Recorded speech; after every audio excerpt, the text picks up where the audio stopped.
Hey, Teray. Oops. I'm gonna start. Go ahead. You good? We got 4. Okay.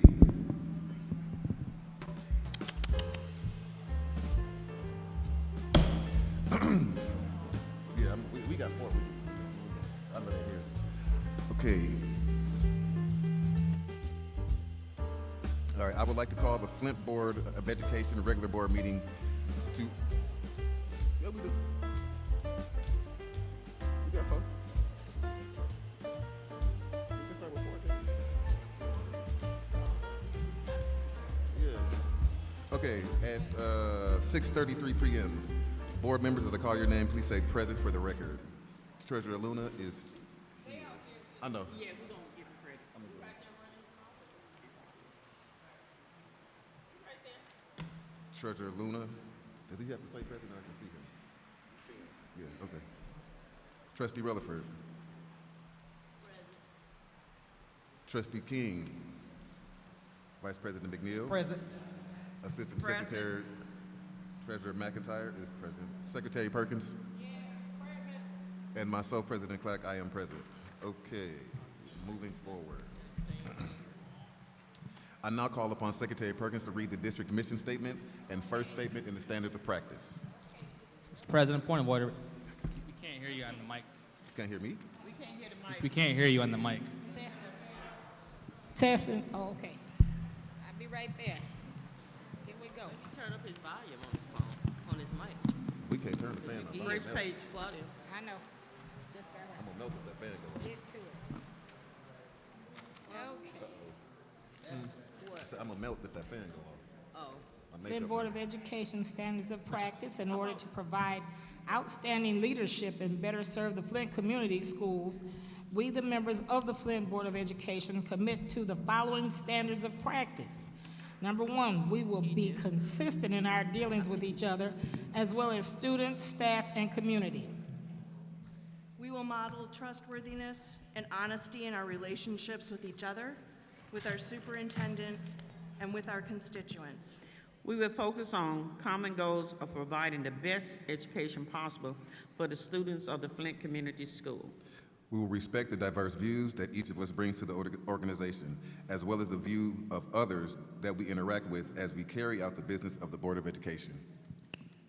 We will be open and authentic with each other, our staff, and community. I love this one. As we work to make decisions, we will focus on issues, not personalities. Amen. Our decisions will be student-centered and based on objective facts. We will practice good listening skills to better understand our fellow Board of Education members and constituents. I seek a motion and a second to approve the minutes from the July 14, 2023 Board Committee of the Whole meeting, June 21, 2023 regular board meeting, and June 27, 2023 special board meeting, and also the June 28, 2023 special board meeting. June, you mean June 14th, not July 14th? I do mean June 4th. Okay, all right. Yes. I'd like a motion that we approve the minutes as spoken by the president, 14, 21st, 27, and 28 of June 2023. Support. Okay, it has been properly moved and seconded. Are there any corrections? Any corrections? I do have one comment, Mr. President. Sure. Yeah, I just want to give a shout out to Ms. Beard because she's been doing these minutes like none other, and that was cited in the pre-audit about how we've improved on The those. minutes. So give her a shout out. Thank you. Amen. Did we get a second? We didn't get a second, did we? I think did we get a second? Did we get a second? We did? I did. Okay, all right. It has been properly moved and seconded. Wait, we did that already. Seeing none, the motion to approve the minutes from the June 14th, 2023 meeting, Committee of the Whole meeting, June 21st, 2023 regular board meeting, June 27th, 2023 special board meeting, and the June 28th, 2023 special board meeting will be conducted by a roll call vote. As I say your name, say yes or no to approve the motion. Secretary Perkins? Yes. Trustee McIntyre? Yes. Vice President McNeil, Yes. Trustee Rutherford, Yes. Trustee King, Yes. Treasurer Luna, Yes. myself, President Clark. Yes, the motion passes 7-0. Okay, the board will now hear comments from the public. We ask that you state the reason for addressing the board and that you limit your remarks to 3 minutes on matters within the authority of the board and not address individuals by name. The presiding officer of the board shall have the right to limit the number of persons who may address the board on the same subject. Please state your name first before beginning to speak. Let's see who we have. Okay, is this Ms. Castleman? Councilman. Castleman?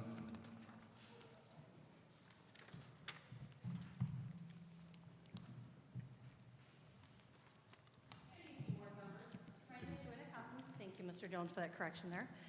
I reside at 3021 Arizona Avenue. I'm coming to you tonight on 2 hats. A, I'm a teacher in the district, lifelong person from the district. B, I'm also a parent of a Flint scholar. My comments tonight are on your backpack proposal. I teach at Tremont Elementary. I have taught pre-K, special ed, through 6th grade. I'm going to tell you right now, our elementary students need to have backpacks. Our preschool students in the early childhood developmentally delayed program, several of them have toileting needs. In terms meaning diapers, wipes, or pull-ups, and changes of clothing that need to come to school with them on a daily basis. Parents are not very keen to sending them a week or month at a time. They were more inclined to send them if it's on a daily basis. Now, on that account, it became very cumbersome last school year to supply Kroger bags to every student who needed it. I will tell you, it was a great way to recycle those bags, but it got to be a bit much for several of my colleagues who teach 1st and 2nd grade because they were constantly sending papers home, and then if you know the backyard at ETM, they're flying down the hill in the wind instead because the little hands can't keep hold of them. Now, as a parent, I'm going to come to you and ask you to please clear backpacks. I am 100% behind them. A, I can see what my child has brought home or what they're trying to sneak to school. As we all know, teachers don't want Play-Doh brought in the school. And we all know that bus drivers don't want food brought on the bus. And with a clear backpack, we'll be able to see those things. I missed several great events for my child at the end of the school last year because he did not have the wherewithal with his ADHD to bring his papers home. So I missed award ceremonies, I missed field day, he even missed a few field trips because the paper permission slip went in the mailbox and never made it in the car when we picked him up. So I'm coming to plead with you at the elementary level, that pre-K to 6th grade level, it is imperative that we have backpacks. And as I said as a parent, I'm good with the clear ones. As a teacher, you're gonna make my life easier with the clear ones because I'll be like, yo, go turn your phone off because I can see it in your backpack and that's what's ringing. Or, ooh, you left that milk in your backpack from yesterday? Go dump that now. I don't have to try to smell it out. So thank you very much. Thank you, Ms. Castleman. Next, we have Ms. Pierce.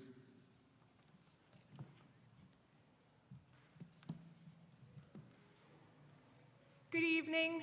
My name is Alicia Pierce. I have been an employee with Flint Community Schools for well over 20 years.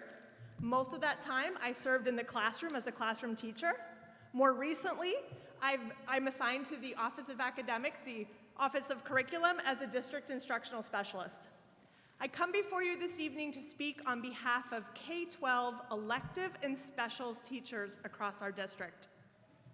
In my recollection, and as a former elective teacher myself, opportunities for elective teachers to participate in a curriculum review process and to purchase new curriculum are few and far between. Neither drama nor Spanish have received new textbooks in at least the last 15 years. Health has not received new textbooks that included online support and resources for students in many, many years. Curriculum purchases for visual arts, music, German, technology, and CTE classes, which will also be coming before the board in the next coming school year, were many, many moons ago. Elective classes are not supported by Title I. And so I thank you for considering using ESSER dollars to support our students, our scholars, and all of our teachers in learning all subjects. I also want to address two issues that arose last week. The first is some objection with Pearson Publishing and the relationship that Pearson has with Savas, the vendor for the Spanish and health textbooks. In 2018, Savas began the process of detaching itself from Pearson, and they became their own entity in 2019. Aside from exclusivity rights to distribute existing AP titles and elective titles, Savas is now distinct and separate. Newly published textbooks, such as the Spanish textbook, Auténtico, were published entirely by Savas with no involvement from Pearson. The second wondering last week involved the Spanish textbook, Auténtico, and the Latinx community. Auténtico is very intentional in addressing the needs of heritage speakers from the Latinx community. Each textbook chapter offers authentic resources for heritage speakers, as well as additional themed readings and activities that help heritage speakers with their unique needs in vocabulary acquisition, grammar, and speaking and reading.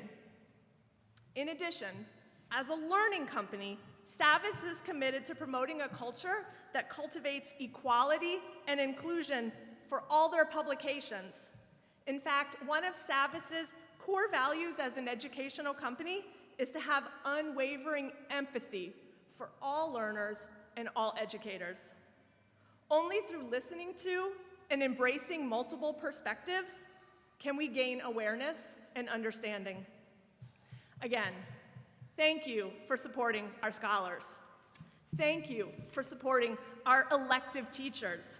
By using ESSER dollars to purchase new, up-to-date curriculum, you are sending a clear message that all learning has value for Flint Community Schools. Thank you. Thank you, Ms. Pierce. Coach Thompson?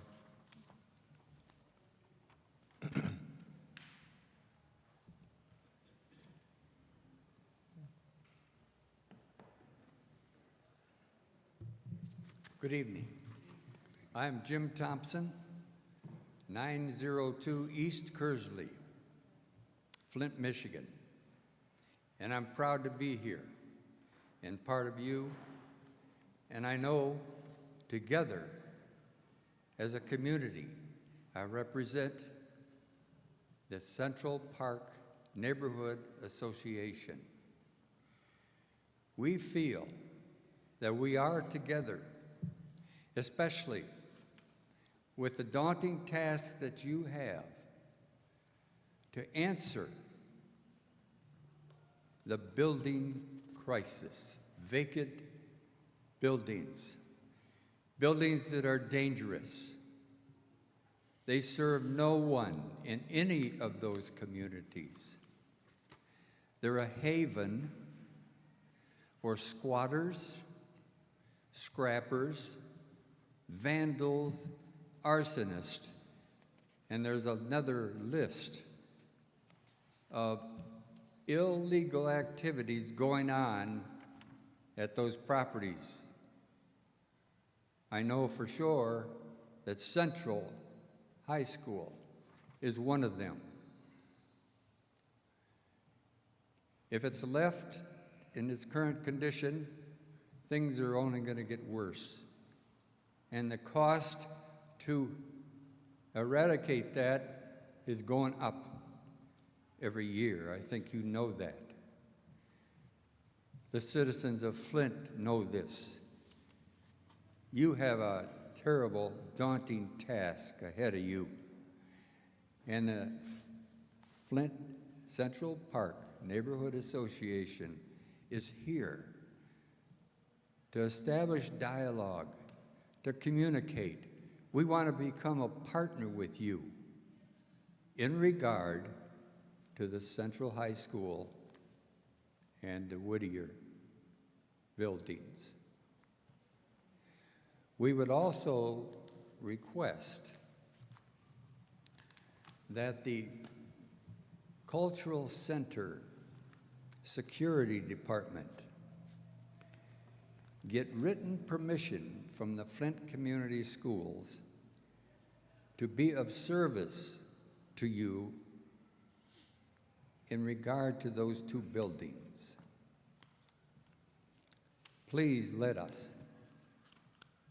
That small police department does a lot of work there, and they want to make it so that they can do more, but they need written permission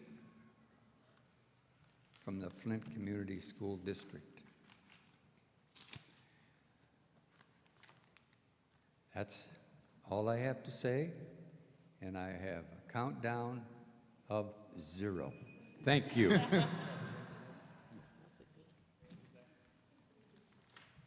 Thank you, Coach. Last but not least, we have Ms. Harper.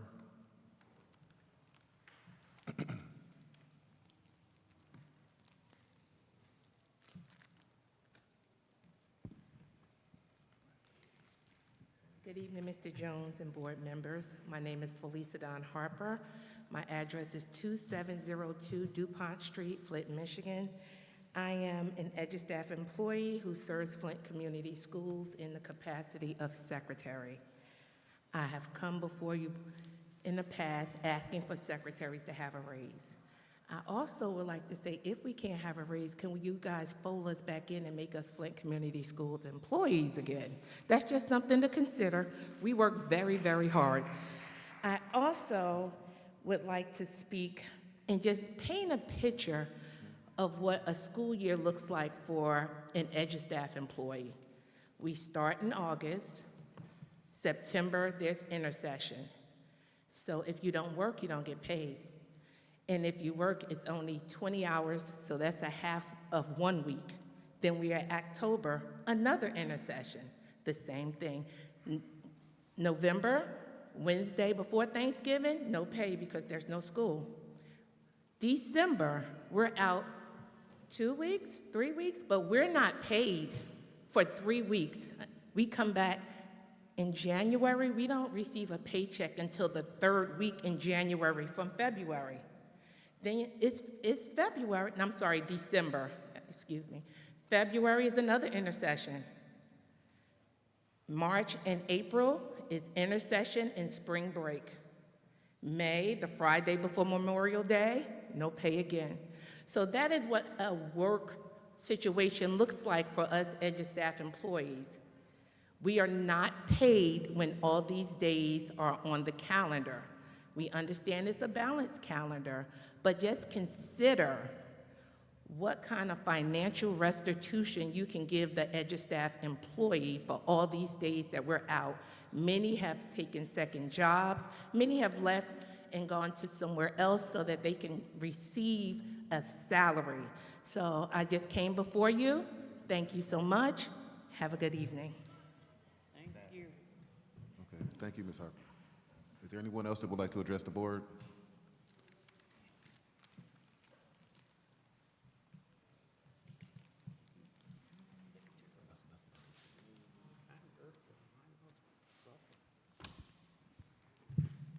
Good evening. My name is Holly Selesky. I've been a teacher in the district for 29 years. I do not reside in the district. I brought with me a bag because this is what I had to do for the last month of last school year. I'm a 2nd grade teacher. In this bag are many things that my scholars brought each day that if they didn't bring a bag, ended up everywhere. Water bottles, a common thing many kids bring. I bought a puny snack because I'm not a big snacker, but if you watch our scholars come in each day, they bring drinks, they bring bigger bags of chips, common thing they bring. I don't have a little one. Unfortunately, my child is a little big. His shoes are bigger, but many of our scholars bring shoes because they either want them for gym or for another reason. And then a folder that they might be bringing us back notes from the doctor or dentist to be excused, or we're sending homework or communication. We get books they get out of the vending machine, or they bring books from home.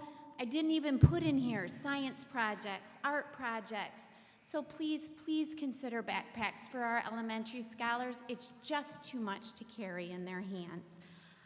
My second point tonight is regarding the, not really regarding the curriculum, but thank you for purchasing the ELA and Social Studies curriculum for K-6. I'm now part of the team and we're unpacking that curriculum, which is exciting and awesome to have it ready for staff. My frustration today was I'm a teacher at Potter. I went in the room I'm working in, I turned on the little air conditioning unit in the window, and I set up some fans and I got that room cooler, but all the materials in the hallway. I'm moving materials from the hallway to that room and I'm working under an air conditioning unit. It's beautiful, it's brand new, it's been on the wall now for well over a year, but it doesn't work. We need someone to figure out how to get the air working at Potter. Everything is there. I believe it has to do with a transformer and consumers. That's what we were told last fall. We're going on, what, year 5 of balanced calendar, and we still don't have air. I know they don't here at Southwestern, but at least you're not looking at the beautiful new unit hoping someone would turn it on. So if someone could, if there's any way to make that happen soon, it'd be great. And then my very last point quickly, this is gonna be a crazy year with all the new upgrades. I'm so excited for it, and I know everyone else is, but it's gonna be stressful. I'm just hoping there'll be constant communication on what's happening. I know at Potter, we're gonna get moved as they work in our building, knowing a rough idea. When are you doing the back of the building? When are you doing the front hallway?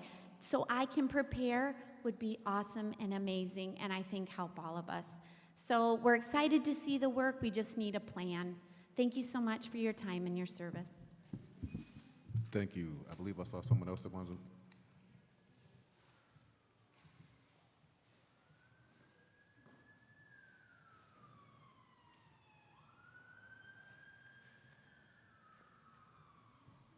Good evening, Felicia Neymark.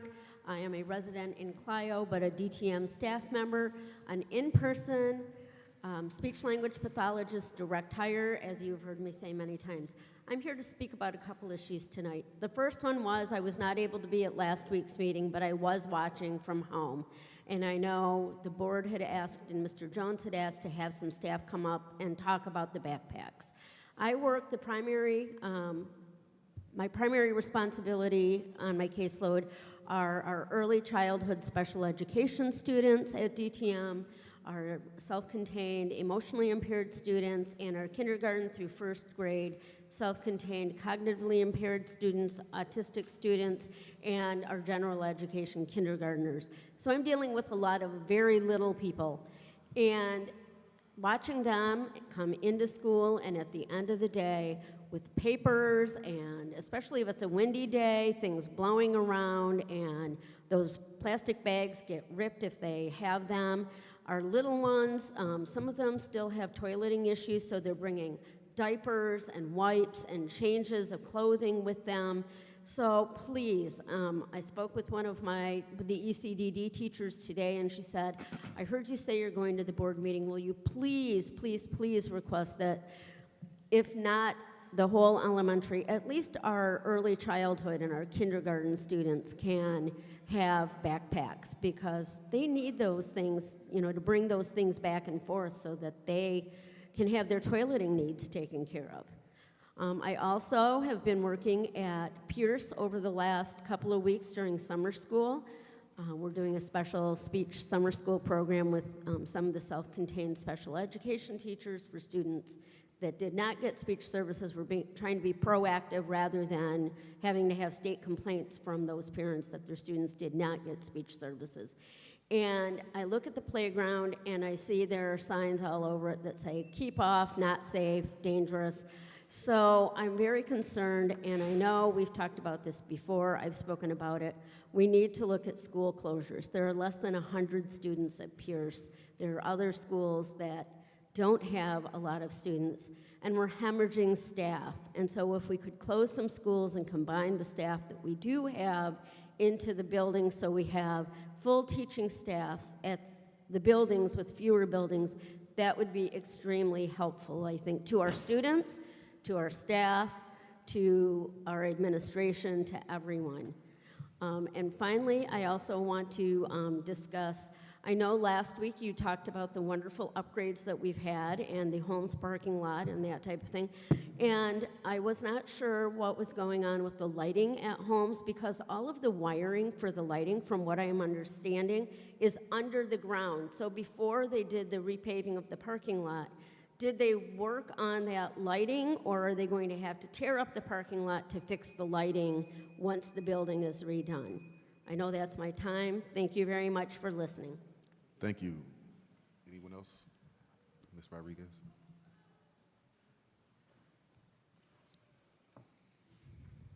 Nadia Rodriguez, 1610 East Court Street. A couple of things I just wanted to quickly address this evening. Number one, if you could please post your agendas in a timely fashion. The last one that was put up was for June 2nd, and that would be really helpful. I actually didn't plan on coming this evening, but I had to because I didn't have an agenda. It would also be helpful if you're going to be having to deal with the construction and things, if you could post before every meeting where the location is going to be that week for the community and for transparency. I'd like to quickly address some problems that we're having in the Montessori program, and I'm trying to understand from my administration and from this board how exactly we can streamline these problems. The application process is currently not completely handled in-house, and I'm trying to understand exactly why that would be. My understanding is we couldn't even get the applications to review. Well, first of all, they weren't given to us, even though we're supposed to be a part of that process. The administrative person in charge wouldn't release them to us to look them over.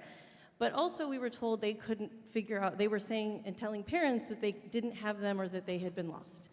What I've also learned is that these applications are not coming always directly to the district. They're coming to a website and being relied upon a parent, a former parent who does not currently work for or have a student in the Flint Community Schools. So that's the chain of command, and that's just part of the reason that we're having a lot of problems. I've got parents emailing me, potential parents.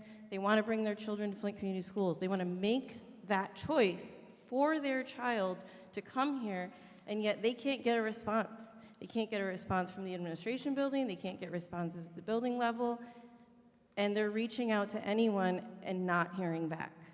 They're approaching deadlines, and they're basically telling me, if I can't get an answer, then I'm going somewhere else. This is where we are, and as somebody who's been told time and time again that you want this program, that you want to support this program, that it's important to you, I don't see that support, and I certainly don't feel it, and neither do our families. I also heard, when I was listening to the meeting last week from several members of our community, and I say our community because we are not the Flint Public Schools, we are the Flint Community Schools. And this community is important to people, and I'm sure that everybody who lives here understands what that means to be a Flintstone, right? And when you hear our support staff, our secretarial staff, bring them home. This isn't about even addressing, we know they're third party, you can't give them a raise. I understand all of those things. Bring them home to where they used to be. Show them that you value their contributions every day.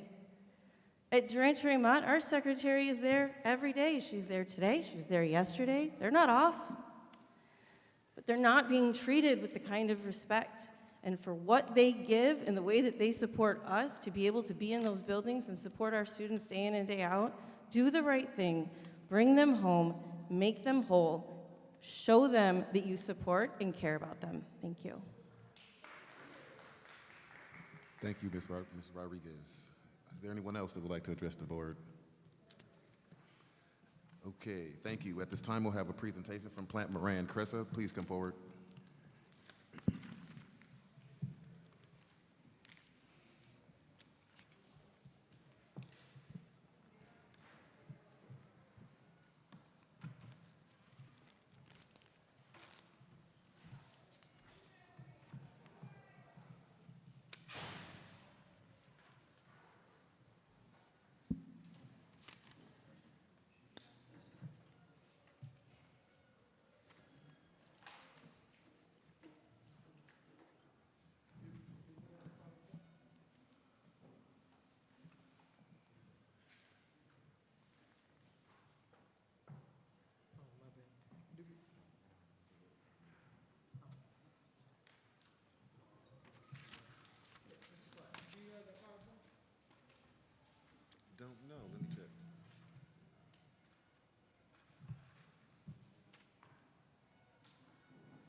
Mr. President, could I, question, did you send this PowerPoint in yet?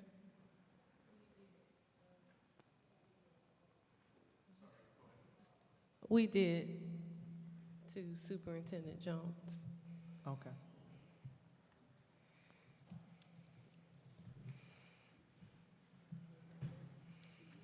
I don't have it. Excuse me. Can you send it to the administrative assistant so we can get a copy?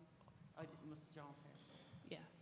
She said she sent it to you. They're asking for the PowerPoint presentation. Correct. I'll send you an email of why that's not sent to you today, okay?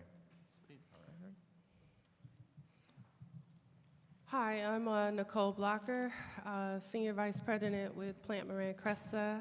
We've been before you before to talk about right-sizing the district, and today my colleague and I, Joe Asperger, will be presenting what we've been working on for the past, since the last board meeting.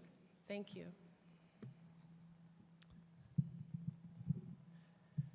Thank you, Board, for having us back and engaging us in this very important task to look to right-size the district.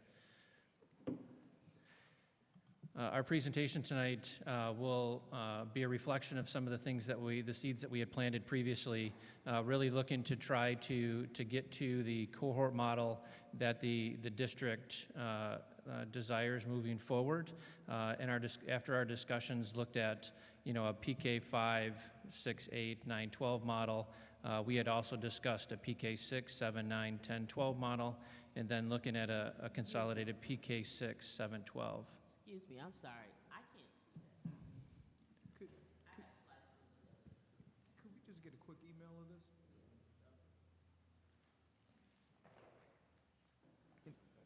Can I also note that, is there a way that we could display the PowerPoint on the YouTube thing? The YouTube Stream Live. Yes, that's not thing, but Stream Live. Oh, that's supposed to, okay. Could we quickly do that in like 2-3 minutes? Mm-hmm. Yeah, we can. I'm getting the questions about not being able to see that. That's just my opinion. I'm just.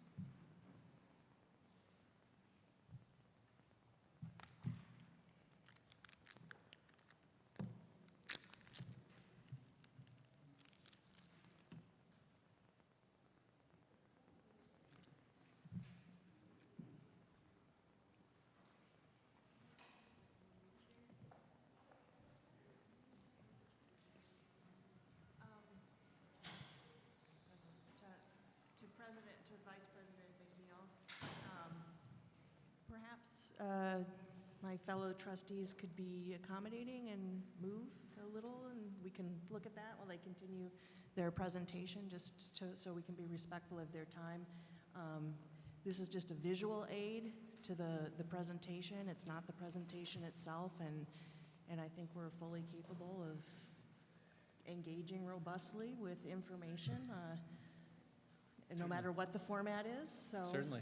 I have no issue moving forward. If someone wants to switch chairs with me, then you're welcome to. He sent the email so they can pull it up. They didn't send it to Pam, and then they would have had So everything set. Could this be sent to our tech person so it can be viewed? You can't see that on YouTube. Thank you. You can't see that. I can't even imagine sitting in the back of the room being able to see that. That's just my opinion, you guys. We have always had presentations presented on YouTube for people to see.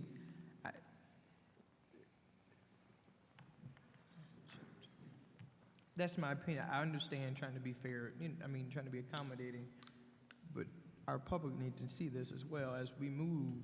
Would you like to switch seats with me? No, I can see. But I guess we're at a situation now where we used to have the parental board here if everything had came through the channel and it would have been set up for YouTube. Right now, we don't have it set up here for YouTube.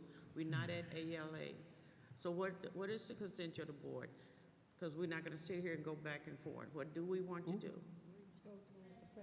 That's Trent. Everyone is been sent to everyone, We have it. including Steve. So if everybody have it, we can move forward to what we're working on now.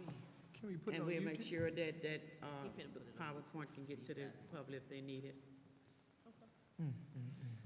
So let me put a disclaimer out, which is some of the reason why there's a lot of changes that come up with this work.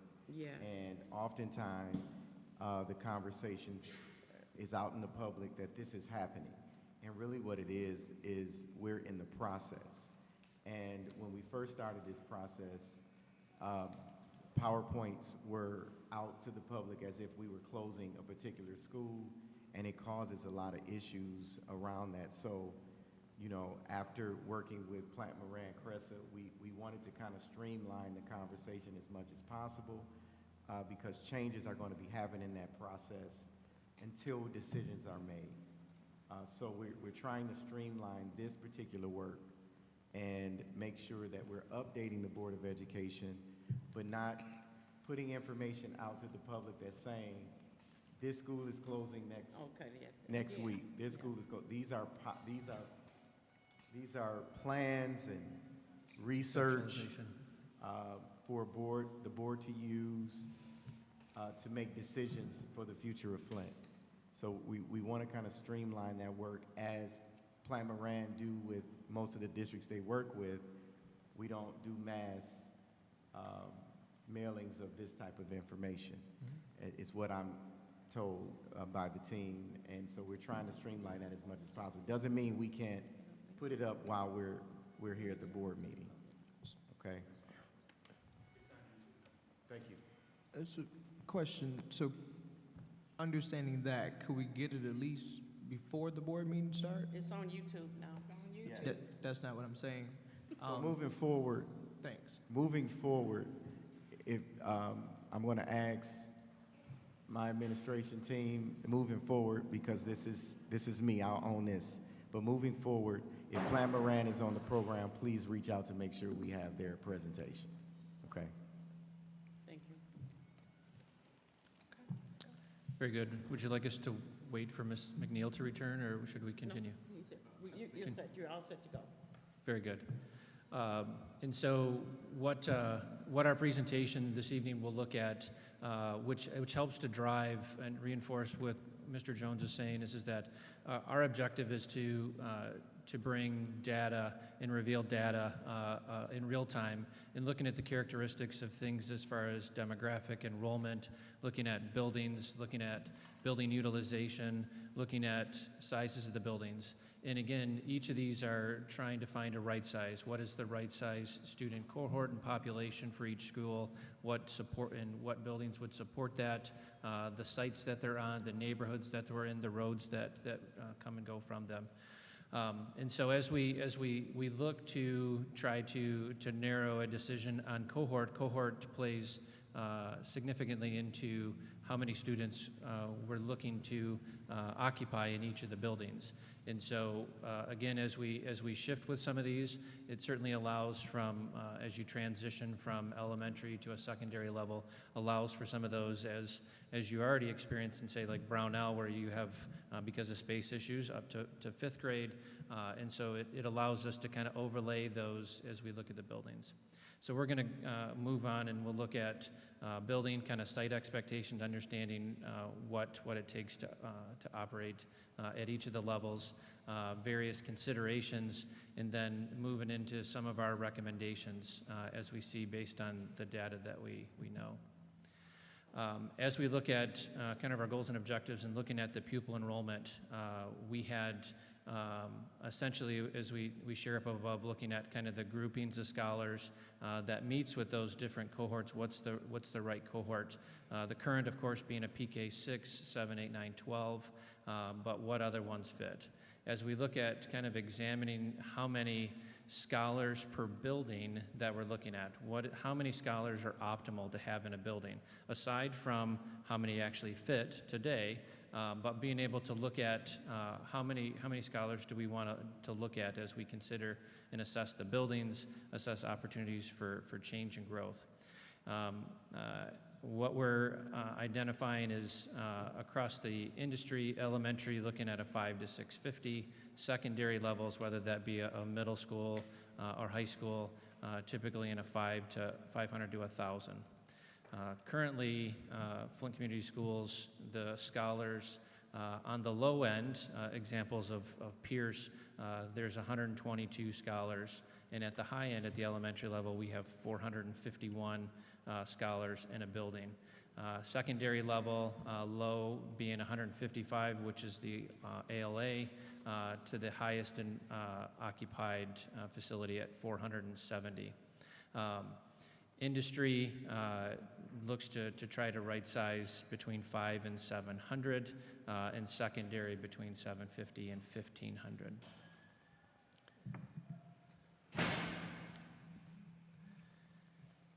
As we continue on and kind of unfold this, as we look at then, how much space do we need to accommodate per scholar? Currently, as we look at Flint, what's the target? Based on our recommendations and our experience and industry standards, we're looking at and recommending for elementary about 125 to 150 square foot per scholar, which is actually about a 25% increase over, if you look down towards the bottom, industry usually has that between 100 and 125 square foot per scholar. Understanding and knowing many of the additional programs, literacy programs, and special education programs that exist in each of them, we're using a benchmark of 25% multiplier. And then at the secondary level, you have more square foot per scholar because of things like the other classes, gymnasiums, auditoriums, much of what you're going to see on these. To give us a snapshot of where we are today, at the elementary level, square footage per scholar varies from 186 to 418 square foot per scholar. So as you can see, even on the most utilized elementary school is still kind of over where industry standard is. And again, overall, when we study this data, we're looking at utilization across the district is averaging about 55%, where the state target is closer to 85%. So I would like to pause on these two slides to just make sure that everyone understands what we're saying here. If we can go back one slide. So right now, we want to try to get a decision in the future, not today, on the cohort that works for Flint Community Schools. I know at the last board meeting, we discussed doing a pre-K 6, 7, 9, 10, 12. That was kind of the majority of what the board asked us to look at. And I want to pause here because we did examine that with Mr. Jones and his staff. And I don't know if you want to elaborate on that today, but we looked at that, and to have a pre-K 6, that means that those sixth graders are essentially, they need middle school curriculum. And that means you have to put some middle school teachers at that pre-K 6 school. And then if you put the 7 to 9 at a middle school, that means you need some high school teachers at that middle school in addition to the high school. And then you need the middle school teachers at the elementary schools in addition to the middle school. So that means there's a lot more teachers that are needed. And I would like at this point, for Mr. Jones to elaborate on why that cohort could possibly provide a concern. So the information we want to bring forward to you is making sure that you understand what is presented, meaning the 7th through 9th will cause us to need more staff. It will also, in talking to some cabinet members, it will also, we will have to look into, will those 9th graders have to wait to play MHSAA sports because of their placement? It just causes more issues for us to look into, and we will do so, but we wanted to bring forward what we had so far in that conversation.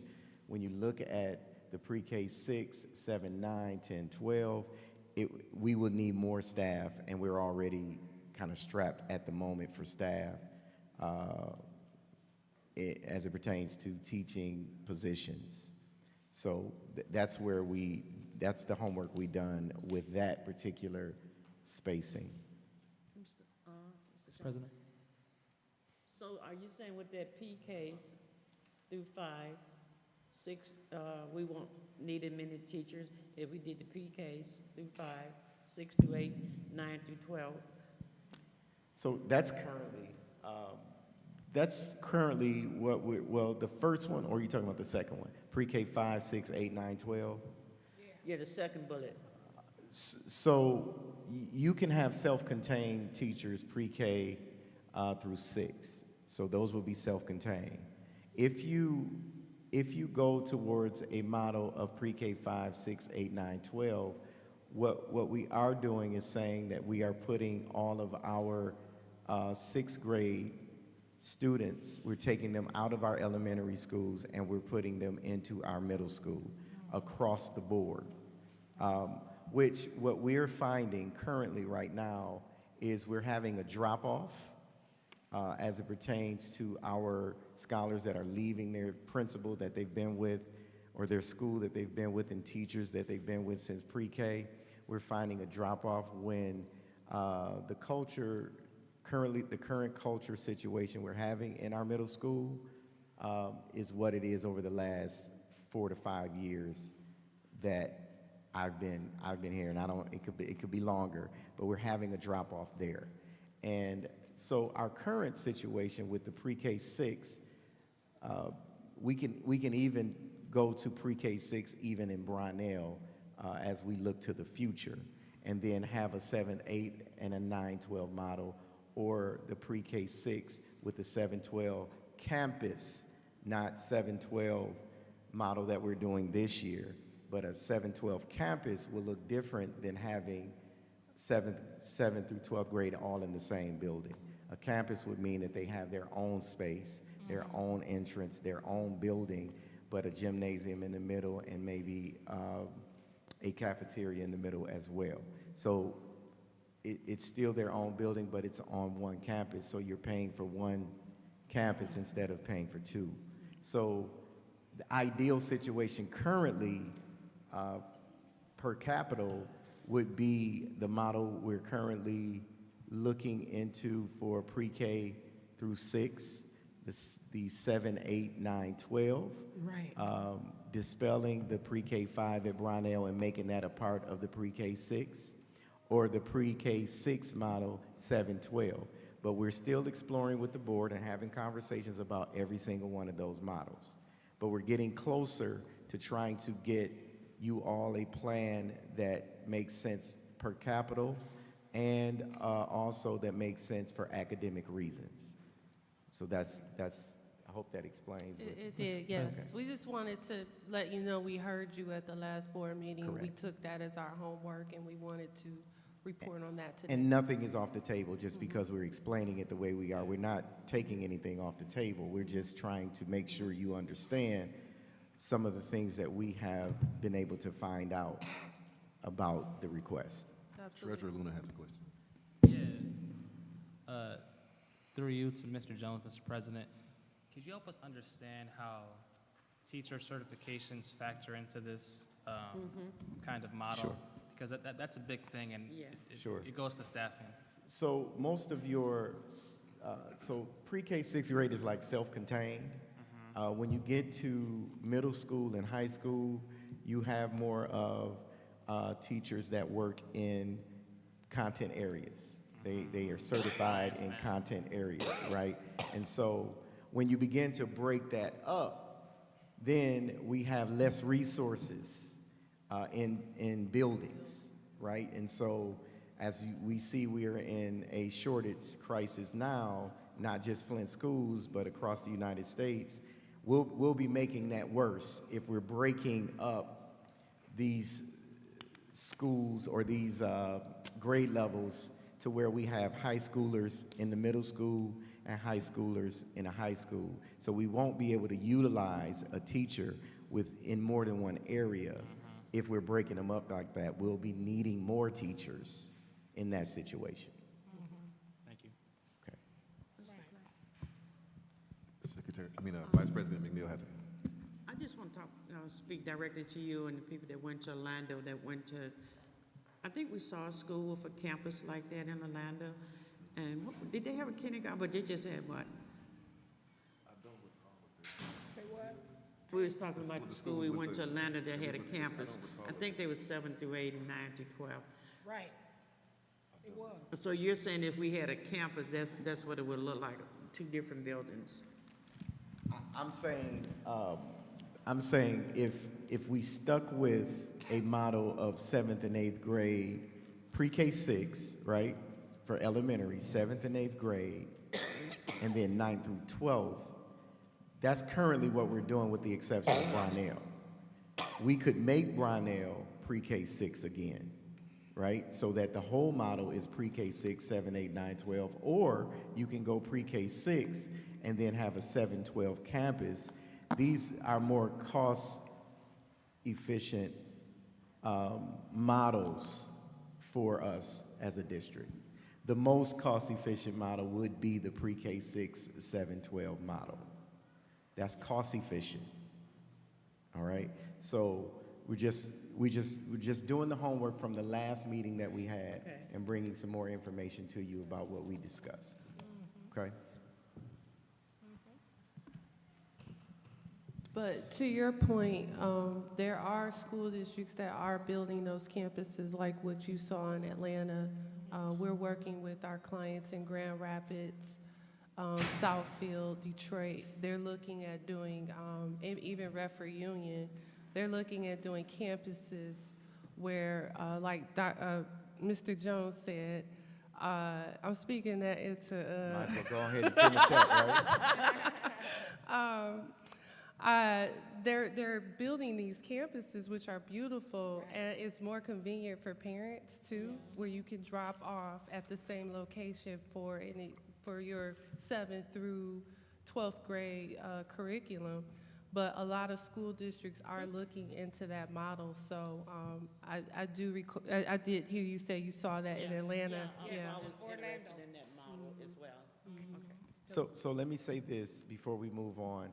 What we were trying to accomplish today was giving you food for thought, so that when we come into the next workshop, which hopefully is within the next couple of weeks or so, we could begin to make some decisions, as coming to a decision on a cohort like this, and say, okay, we're going to go with this cohort, and then that gives us more. That gives Plante, Moran, Cresa the opportunity to get some things down to a plan, right? Right now, we're putting together different types of plans for you so we can get it down to a simple, here's where we are, now we'll work toward this. So this is more of a presentation to try to give you more information, taking a few questions and not trying to prolong this tonight for you, but just trying to make sure we're taking you to the next level. Question, Mr. Chairman.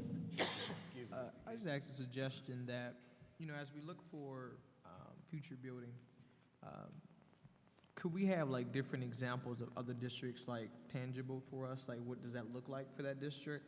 And like, whether, I don't know if it's going to go as far as us visiting, but just seeing like how they have things structured. Like it sounds good to hear it, right? But I want to see it in action and see it, I can maybe just call one of the board members there, email, and like, hey, how does this work for you all? But I think for me, in my mind, is how can I see this actually work and what school district does it, so I can be able to understand how that would look like for Flint with, with our uniqueness.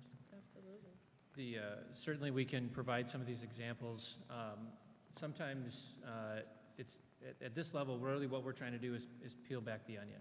We're just peeling back by layer and understanding more so like conceptually what does that look like. And it's human nature to want to fast forward into the solutions and to see physically sometimes how this works. What we're trying to do, but oftentimes what that can do to us is kind of restrict our thinking. So as we look through this, and again, as you have the slides, really kind of ponder over some of the numbers. I'm going to try to buzz through some of the numbers because they can get fairly dull in nature just to understand, but as you look through the data that you have with you really kind of supports understanding, the size. If you have a K-5 cohort or a K-6, like each of those numbers change because you have an extra grade level with multiple sections. As you consolidate it into buildings and you look to put those together. So these numbers here are really just to kind of support and understand, how do we maximize our utilization? How do we get the right number of students in a building within a building on a campus? And so some of those are really, we're trying to stay high level with some of that. I want to be able to imagine Yep. what that, futuristic thing. I just want to be able to imagine with what other school district does. Not limiting, but imagining. Yep, and bigger all of than those, that. That's and what I all wanna of see. those processes will come as we kind of move into some wanna of that see that. visioning and implementation phases of it. Here, it's just understanding numbers, understanding how the numbers play out with this. Again, really, as you kind of equate through and we look through each of these different cohort combinations of the 1, 2, and 3, what that really equates to is when we're PK5, you have a range of students of about 15 to almost 1,600. And the reality is the projections for the district, those numbers are actually reversed, so we're going from the higher number to the lower number. But these at least tell us what our ranges are over the next 5 years. And what that equates to is looking at 3 elementaries at upwards of 650 students or 4 elementaries at 500 scholars. And so really what we're trying to do is identify what is the right size. How many schools of a certain size are we trying to support throughout the district based on the numbers that are projected. And with each of these cohort combinations, you'll see the variations, but between combination 1 and combination 2, you're still looking at ultimately 5 to 6 facilities compared to the 11 that you're operating out of now. With the third combination, you're really looking at more or less, as Mr. Jones had alluded to, you have different efficiencies, and the efficiencies certainly add up to dollars, but those efficiencies can be in operations, they can be in staff, relative to staffing, relative to operating the buildings, utilities, but they can also find efficiencies in the abilities of students who may progress at different levels, especially at some of those swing periods where you would be going to a different school. Say it's for different subjects. If you're consolidated and on some of the different campuses, it allows for some of those different efficiencies to realize. So ultimately, as we were saying, at the elementary level, we're operating, the district is operating in 8 elementary schools. Ideally, the district should be operating in a range of 3 to 4 elementary schools. Excuse me 1 second. Yep. Trustee Rutherford has a question. I'm sorry. For me, I'm not comfortable. I just want to just get it out there with combination 3. I'm not comfortable with 7 through 12 graders, like I said before. And I guess as I'm listening to, we have 6th graders in, 3 elementary schools? Pre-K through 6 currently. Nethercote, Freeman, Potter, and Eisenhower, right? Aren't they in elementary? 6th graders. 6th graders, correct? In all but one, okay. 7. I guess for me, my question is, and we had 6th graders, I think, in homes, I believe it, this year. And so for me, I heard that we didn't have enough teachers. So I guess my confusion, I'm looking for clarification, is a 6th grader is considered middle school? I thought I heard that tonight. No, that was a cohort option. That was an option. Okay, Yes. so for me, with 6th graders being elementary, right, so pre-K through 6. So when you get to 7th, I'm looking at 7th, 8th, and 9th graders for the maturity level, for the development stages, which I have echoed that several times. I guess my concern is looking at combination 3, that just looks like a prison to me, honestly. When you look at a big campus, and I'm more so playgrounds. I just think kids should have windows like we have, looking out, like I'm sitting here daydreaming, but it's okay, it works for me. I just want I don't want to lose that concept. I want kids to have windows so they can have sunshine, so that they can get vitamin D, so if you have this huge campus, someone's gonna have to be on the interior, so we're gonna start having vitamin D deficiencies. And we know in Michigan that deals with your mental illness. So I guess in all of this, I don't want to lose that, but I also want to make sure that the kids have an opportunity to mature at their own level instead of it being accelerated. Does that make sense? Yeah. Okay. Yeah. Thank you. Absolutely. And we're looking to try to find efficiencies not only for today and the near future, but, fast forward, what does that look like 10, 20 years from now?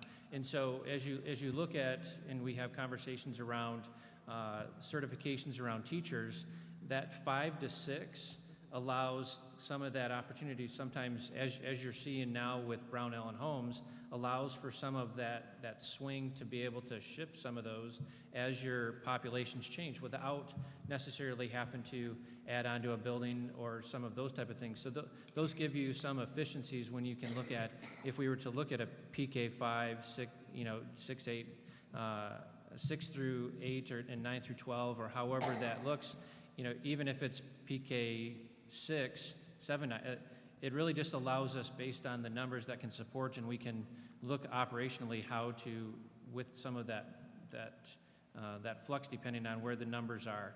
When we look at the larger, and I think some of it, when we look at the efficiencies, when you're looking at a projection of 7th through 12th graders being 500 to 750 total scholars at the entire secondary level, you up above, if you break that down, like 6, 8, and 9, 12, you're looking at 400 to 450 and 3 to 500. Those are small secondary schools that have additional support spaces and such, so they also provide different inefficiencies. And so if we can look at concepts of campuses, to some degree those look at, their, as Mr. Jones alluded to, they could be different parts and then have shared resources. I think, Joe, we can go to the maps now to kind of show some of the thoughts around, because they've seen these numbers multiple times, so we can go to the actual maps. Yeah, so each of these are supporting the, like, how big the buildings need to be, how big we're looking at, how many we're looking into. There we go. Yep. So just to give us a current snapshot of the demographics of the current operating schools, operating primarily center in the southern half of the district boundaries, with the exception of Holmes and Brownell, and of course in the northwest.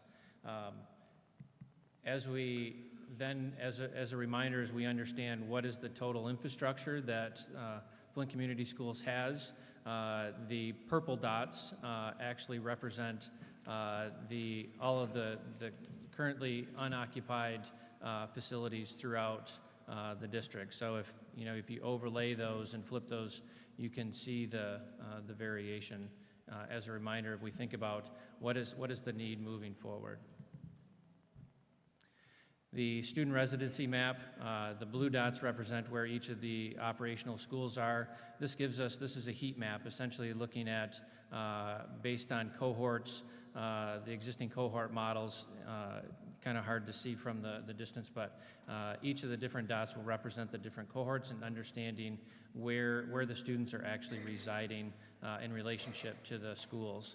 And again, some of the things that this doesn't show is some of the student mobility that we've talked about, and has of course been talked about in the community, of how that of students are attending other schools. Mr. President, question.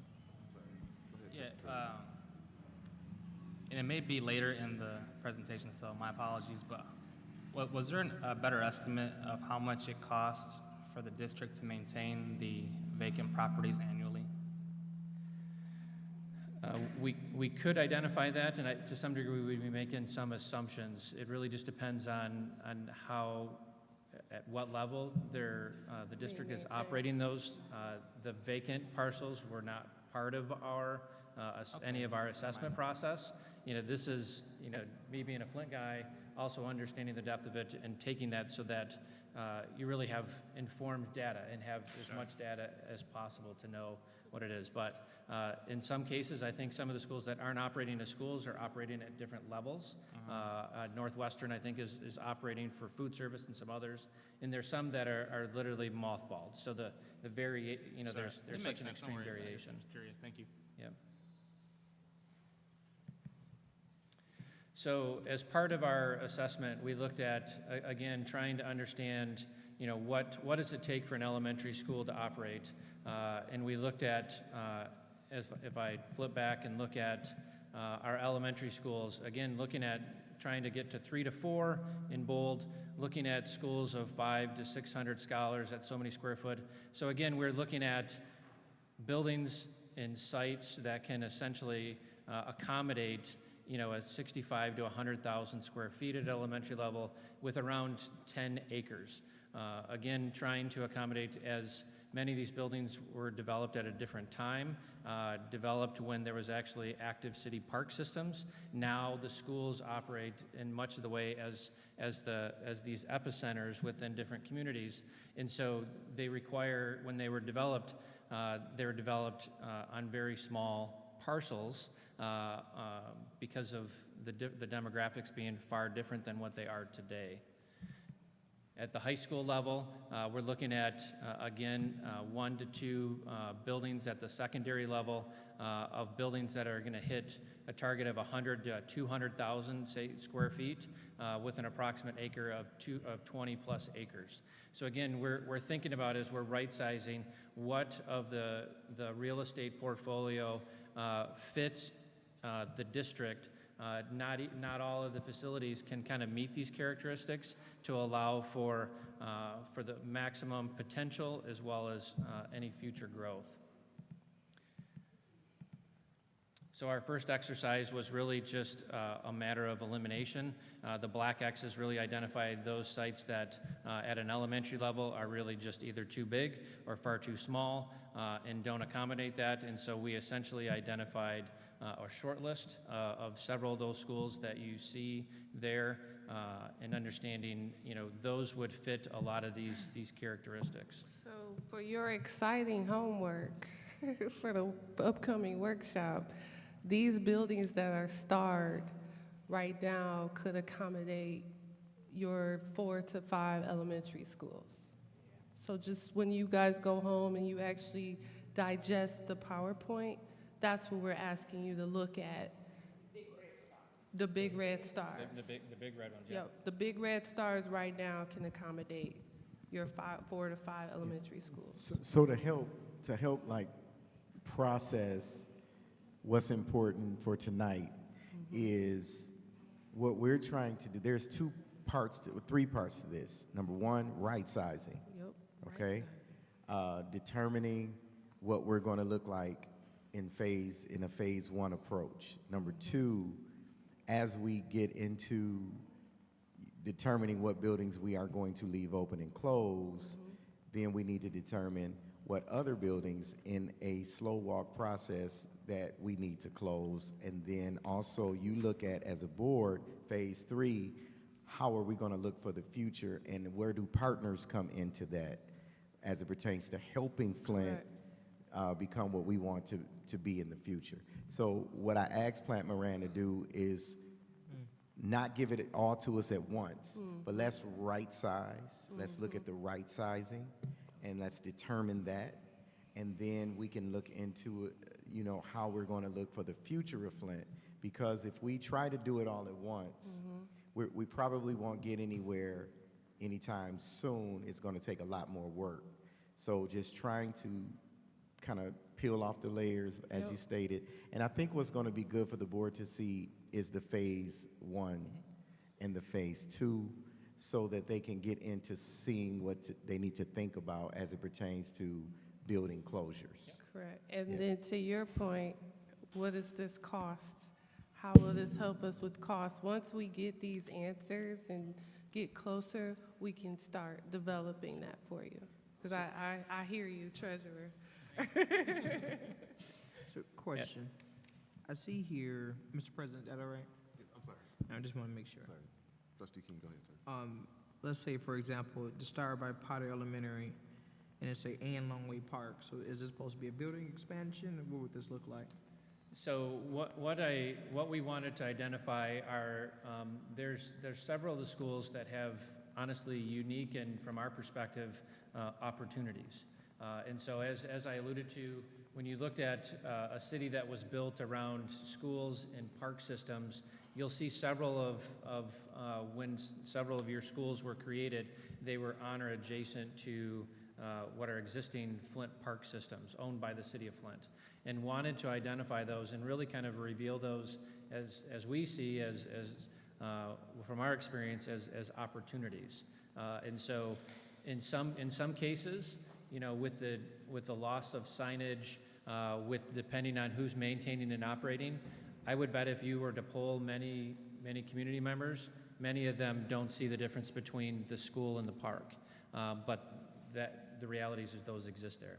So Potter is one, Pierce is one, Freeman is another one that all are actually adjoining park areas. So those are areas that when we're scaling them relative to how big the sites are or could be, again, we don't know what it would take. We don't know if the city would, but essentially those are, it's like an adjacency study. We understand that those can So work. you're including the park acreage inside basically the capability of that property. I think I had tried to identify, no, for Potter, again, it's too far to see it, but in a lot of cases, I would try to identify what the district's acreage is in addition, and then separately what the park would be. So, so let's go to Pierce. It says new building. Yep, so what I'm saying is with Pierce, is Pierce by itself in the site is actually, its standalone site actually ranks very low compared to the others. But if you were to look at a new building on a much larger consolidated site, then that could be an opportunity. So again, as we assess each of these different ones, is there potential, is what our exercise was. Trustee Williford?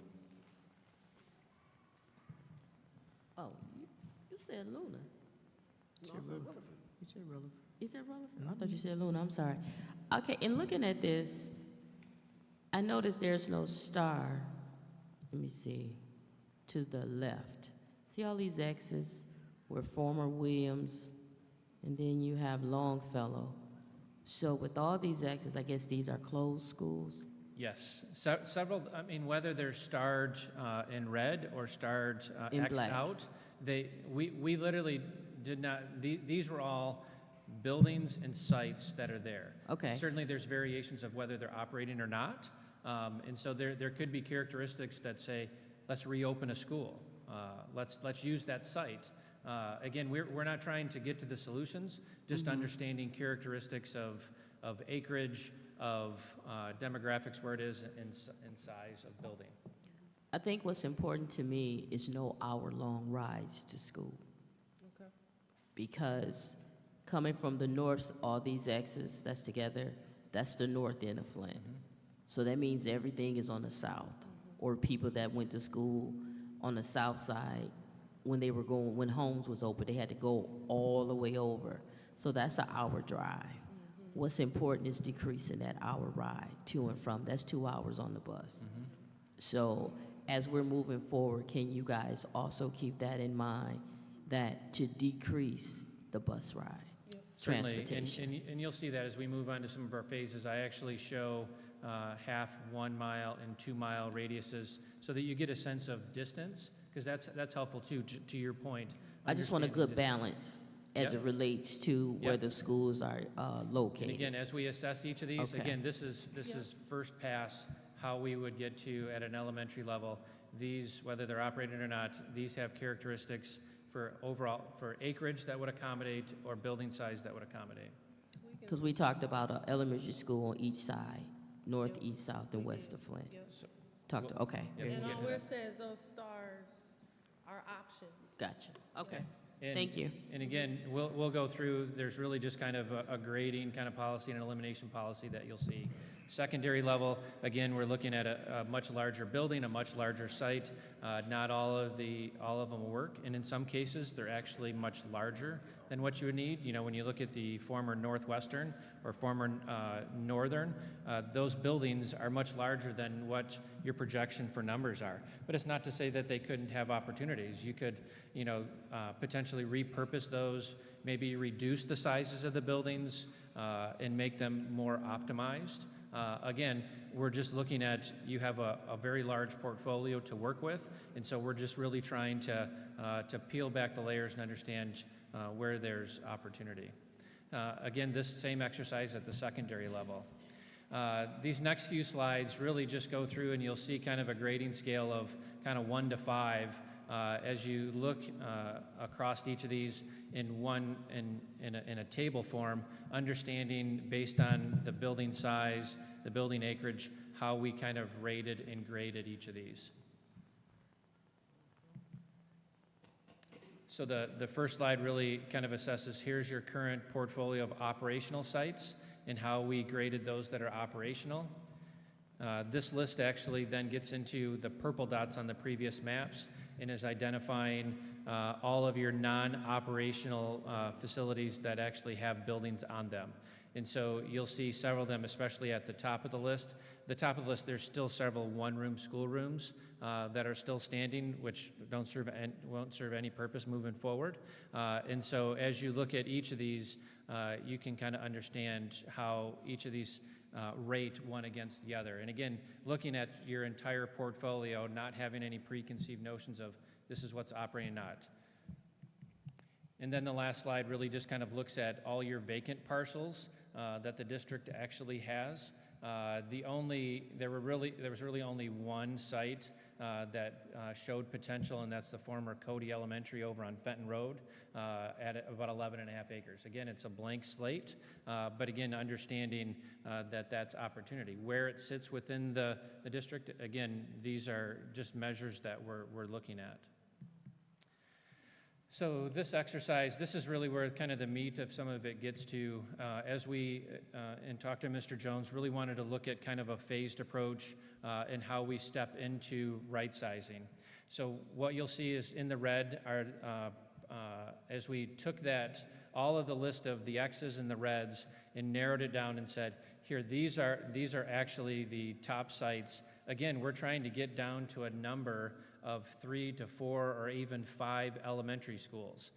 Again, when you take into account, the fact that, those that were shown on here are currently operating, provides a lot of opportunity as opposed to, bringing a vacated school completely back online.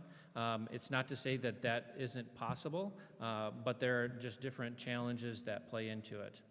So in this, you'll see, as I had mentioned a moment ago, the circles around, we really kind of identified 4 of them that really kind of fit into the geography of the district, play into a half a mile, a 1 mile, and a 2 mile radius from the center of where each of those are.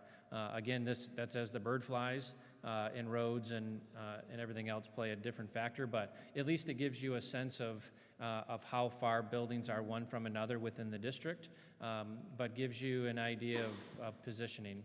And so with this first exercise, in moving to a right-sized, we had identified that those that were scoring lower actually included Eisenhower and Pierce. And so you'll see those in grade as proposed closures. Again, smallest sites, smallest buildings, and looking to get the numbers reduced. Okay, so I want to be clear. This is, we're looking at how much it's costing us, and we're looking at possibilities. We're not saying that this is the decision of Flint Community Schools. The Board of Education has made this decision.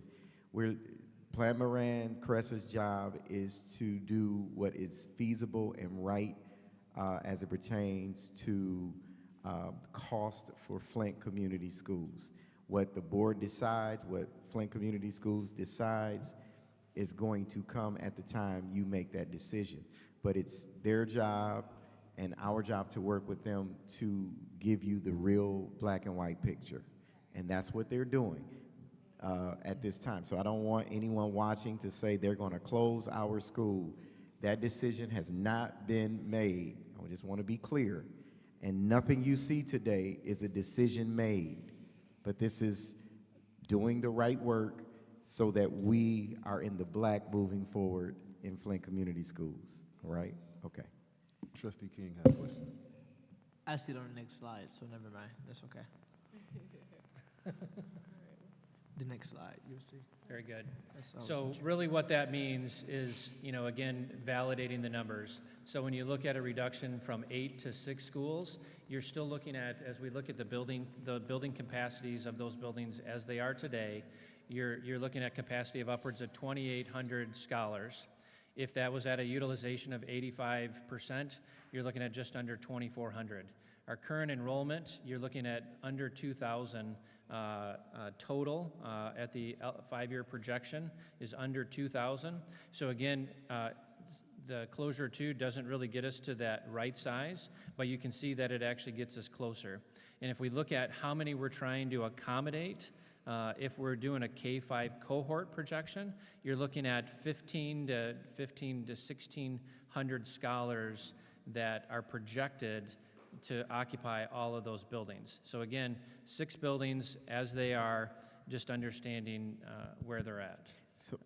Can I add to this? So when you look at the number of scholars you can fit in the building, compared to what the numbers we've been talking about numbers based on the room we have. We have a lot of staff. Remember, we have over 800 staff members. So staff members are in spaces that scholars can actually be currently. And when you look at some of the schools, we have 2 or 3 staff members in one classroom because the scholars actually need that support, right? So, but if you look at the capacity of the buildings and how many scholars we can actually put in them, these are those numbers. And the last bullet point on the bottom really just kind of alliterates, as we look at projections, we have kind of above the line being K-12 of your traditional, and then below the line our projections then factor in the pre-K, early childhood, and special education numbers. So those projections are trended differently, but those would add essentially numbers to the, and that's why it states kind of add below. So those add to the numbers, so as we look at total capacity of what we're trying to get to. All right, question. Mm-hmm. So with building capacity, did we take into account community room? What else, other rooms that's really designated for people? I mean, what? So we have maps of basically every building that classifies them as essentially how they're being used: general education spaces, special education spaces, pre-K spaces, vacant spaces. And so as we classify each of those, there's maps, and we shared those, I think, at the first meeting, that as an example starts to show how the buildings are being utilized now. And one of the things that was showing is that the special education spaces, as Mr. Jones was alluding to, we're utilizing, what is designed to be a general education classroom. And so the utilization where you only have essentially one section of each grade occupying these buildings is really, half to 2/3 of the capacity because all of these other spaces are being utilized by other services. And it's really because those are the spaces that you have, but they're not utilized or efficient. As Mr. Jones alluded to, you have, fewer people in them. Now, through some changes, could you right-size those? Could you consolidate? Could you break up the space? Those are investments that weren't done or designs that were assessed, but those are ways that we can look for efficiencies within the total of a building. And keep in mind, the buildings that the district has closed over the years are all the biggest buildings, right? And so we're left with small buildings. When you look at elementary, DTM is our largest elementary school. So you have small buildings that's left in the district now. So as we look at this, we're trying to expand upon what we have and try to see what we can do with filling the buildings we have, but yet having the staff in them at the same time. Mr. President, I have a question.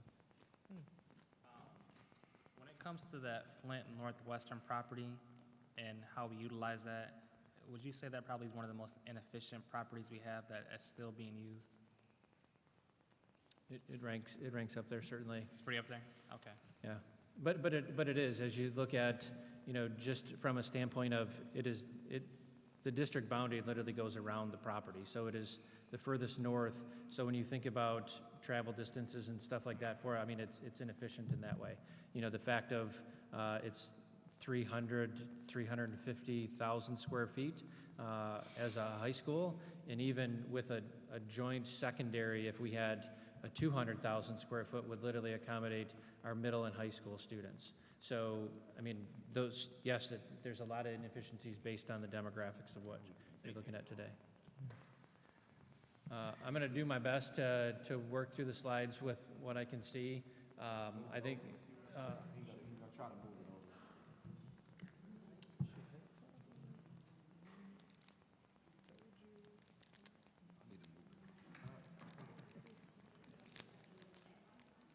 That's a long course.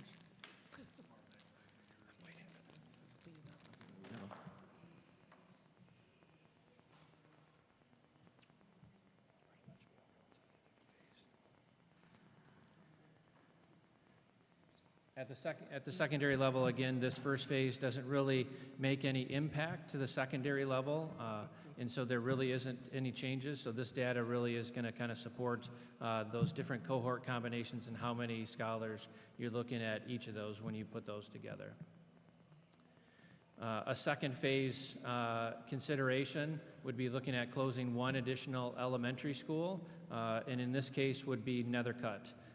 Nethercutt being in the most southwest part of the district, the size limitation of that, the site limitations, the limitations of the adjacent neighborhood and in and out of it, again, would be one that we would look at. Recommendation of the administration was to look at the administration building. Again, those services, based on the infrastructure that you have, could possibly be, again, as we look at all of the operational infrastructure that's under the responsibility of the district. That is a building that certainly could be consolidated in utilizing, different spaces. When you think sometimes about the operations of it, you can find some, through scheduling and other things, you could find opportunities. Question. With the consideration of the admin building, did we consider closing 2 additional elementaries and 1 admin building? So this one is just one additional. So we had, in phase 1, we had recommended Pierce and Eisenhower, which would be your first 2. The third elementary would be the closure of Nethercutt. So at phase 2, and again, these 2 phases could be combined. There's certainly more to assess and more to look at, but again, it begins to look at understanding the characteristics that each of these buildings and sites and neighborhoods and where they are geographically play into your decisions. Got you. Okay, so I saw it wrong. So the first phase is with the suggestion, or it was to do the 2, and then the next, as we transition to the next one, 1 and 1. Okay. Can we not do in phase 1 do 3? Like the 2 elementaries and 1 admin? No, in the first phase, we had we had just had the closure of 2 elementaries. I'm saying, Could you? Oh, absolutely. You could combine the phases. It's not for today. Again, I'm just thinking out loud. Yes, Just absolutely. walk with Those are all things that can certainly be considered. There's a number of factors to play into it. Okay. Some of it is timing. Some of it is how and where they shift, conditions of them. Because the reality is some of this allows for, you guys are living some of this right now, that some of the excess space allows for swing space to be able to make adjustments and accommodations, improvements and such to these buildings before you look to move those. Nicole is working with Southfield Schools right now that it's literally looking to bring a school kind of online just to allow for that to happen. you've got capacity to allow some of that to still happen, as you're doing right now with homes projected to shift into Southwestern, so. So real quick, because I know we're taking some time here. Yep. But real quick, those questions is where we are. That's what we need the board to, so you can take, in this PowerPoint, you can take phase 1 and phase 2 and begin forming the questions for the next workshop meeting that the board can start saying, okay, no, we want to do 3, or we want to do 2, and we don't want to close the admin building, we want to close this building instead. Getting us to those spaces is what we need so that Plan Moran can come up, okay, here's the final plan. Here's what we think you should do as a school district, and here's what you were requesting, and a decision will be made. But getting to that point and having these conversations is, so phase 1, phase 2 is recommendations, and then we'll get to a phase 3 at the workshop. That's right. Trustee McIntyre has some. So we're gonna end our presentation for today. We're gonna take questions now. Trustee McIntyre has a question. Thank you. So I love data. I love the data. You did a great job, and I really appreciate it. It's very usable. But data is only as good as its interpretation. And as you said, you're not here necessarily to interpret it, but to provide us with the most robust set of data. And I want to commend you. It's lovely. It really, really is. One thing that we were working on a year ago, in addition, so this is your basic data set, and I think it's really important, Superintendent Jones, that you reiterated, this is just data that we are looking at. This is informational. It doesn't suggest anything necessarily. It's just there, right? So it's now our task to interpret and to use our critical faculties to take the goals of the district and to kind of take it all into consideration. One of the things, though, that we were working on that is data, in a sense, that I think should be included, and that we do have, that wasn't in your purview, but that I would like to, you've got these data maps, it would be nice to overlay them, is the performance of schools. So for example, and this just jogged my memory because I think Trustee Relaford made a really good point in terms of, let's look at our community. Let's look at where we want schools to be and where our community wants schools to be. With, for example, the suggestion that we close Nethercutt. If you're looking strictly at numbers, if you're looking strictly at building size, square footage, the footprint, enrollment, and all that kind of thing, that's great, and I'm glad we have that. But we also have, one of the things that we were considering last year was the fact that Nethercutt, and this is just one example, I'm not saying any other schools don't have this, but this is an example, that Nethercutt is a high-performing school and is doing well. Not that other schools aren't. And that one thing we've gotten consistently from our community is that if a school closes, we know from the data that the students don't necessarily relocate. And in fact, they mostly don't. They leave the district. So with Eisenhower and Nethercutt, and I don't know if it's still the case, they're high-performing schools in terms of test scores, at least comparable in our district, right? They're doing well, I believe. I'll have to look back at Nethercutt based on the data this year. There's a glitch, right? And that's what there's something, again, data is only as good as it's gathered and accumulated, and then the interpretation is everything. So but what I'm saying is that some of these schools, like, can we look at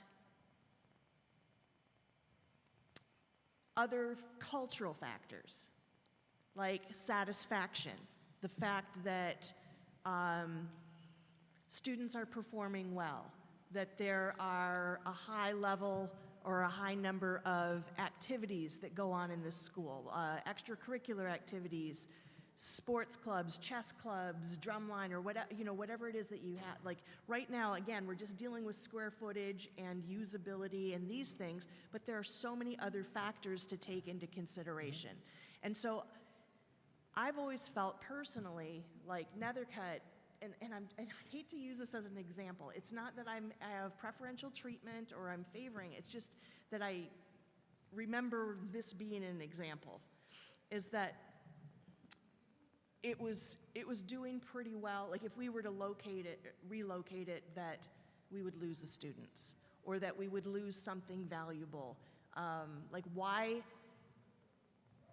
can we look at the schools in the district, let's put it this way, in terms of how they're, like what are the highest performing schools in the district? What are the ones where we have the highest level of satisfaction with parents and teachers and students? Like why close those ones just because of square footage and heat maps and enrollment figures? Like why close it if it's doing well? Do you see what I'm saying? I do, because these buildings, it sounds like we're saying, looking at them as that they're just a building that can go, but people really become attached to these schools. And these are part of your learning, your culture, your community, and it's Flint Community Schools. And that's where we're the data people, but you're the representative of your community. And with us together and we hearing that feedback, oh no, this school means this or this school does that. That's what we need to hear from you as we move forward, as we talk through this, because that community aspect, I hear what you're saying, is not necessarily in the data. And there's a lot of that. It's like once you break or destroy that culture or that community, I mean, there's sociological studies that show, like, for example, everything in its path. Once a flood destroys a community, you can relocate that community, like intact, like, the buildings and everything, but it's gone, right? Absolutely. You know what I mean? And so I want to keep what's valuable, and we do have some of those things. So Superintendent Jones, can we have some of those maps perhaps of the test scores? Like I know that's not really an indication of what I'm getting at, but. I do understand that we have to look at the whole situation. I think that's a part of the work, but what we're running into is how many buildings we have open, and it's drowning us as it pertains to cost. We need staff. We need to look at the purpose of having them come in is really looking at the capital outlay. And then, yes, if we want to take in consideration when we look at the data that I've shown the board as it pertains to test scores, we are not going to be able to keep everyone intact. There's going to be a space where we're going to have to say, although this is good at this particular school, although this is good at this particular school, we're going to have to make a decision that is best for the district and the future of the district, and do our due diligence to trust in our staff, our teachers, to really get in there and grind and teach, to bring test scores up in all schools. So I do think that is a part of it, and yes, we will bring the data for the academics. However, I do want us to not get hung up on that, because you can say that in every building in some way, shape, or form, that this is going on great there. Why would we want to get rid of that? We need to think about the capital outlay and say, we won't survive if we have this many buildings open. And if we prolong the conversation for months and months, because many of us, we all have a different opinion about buildings in this district.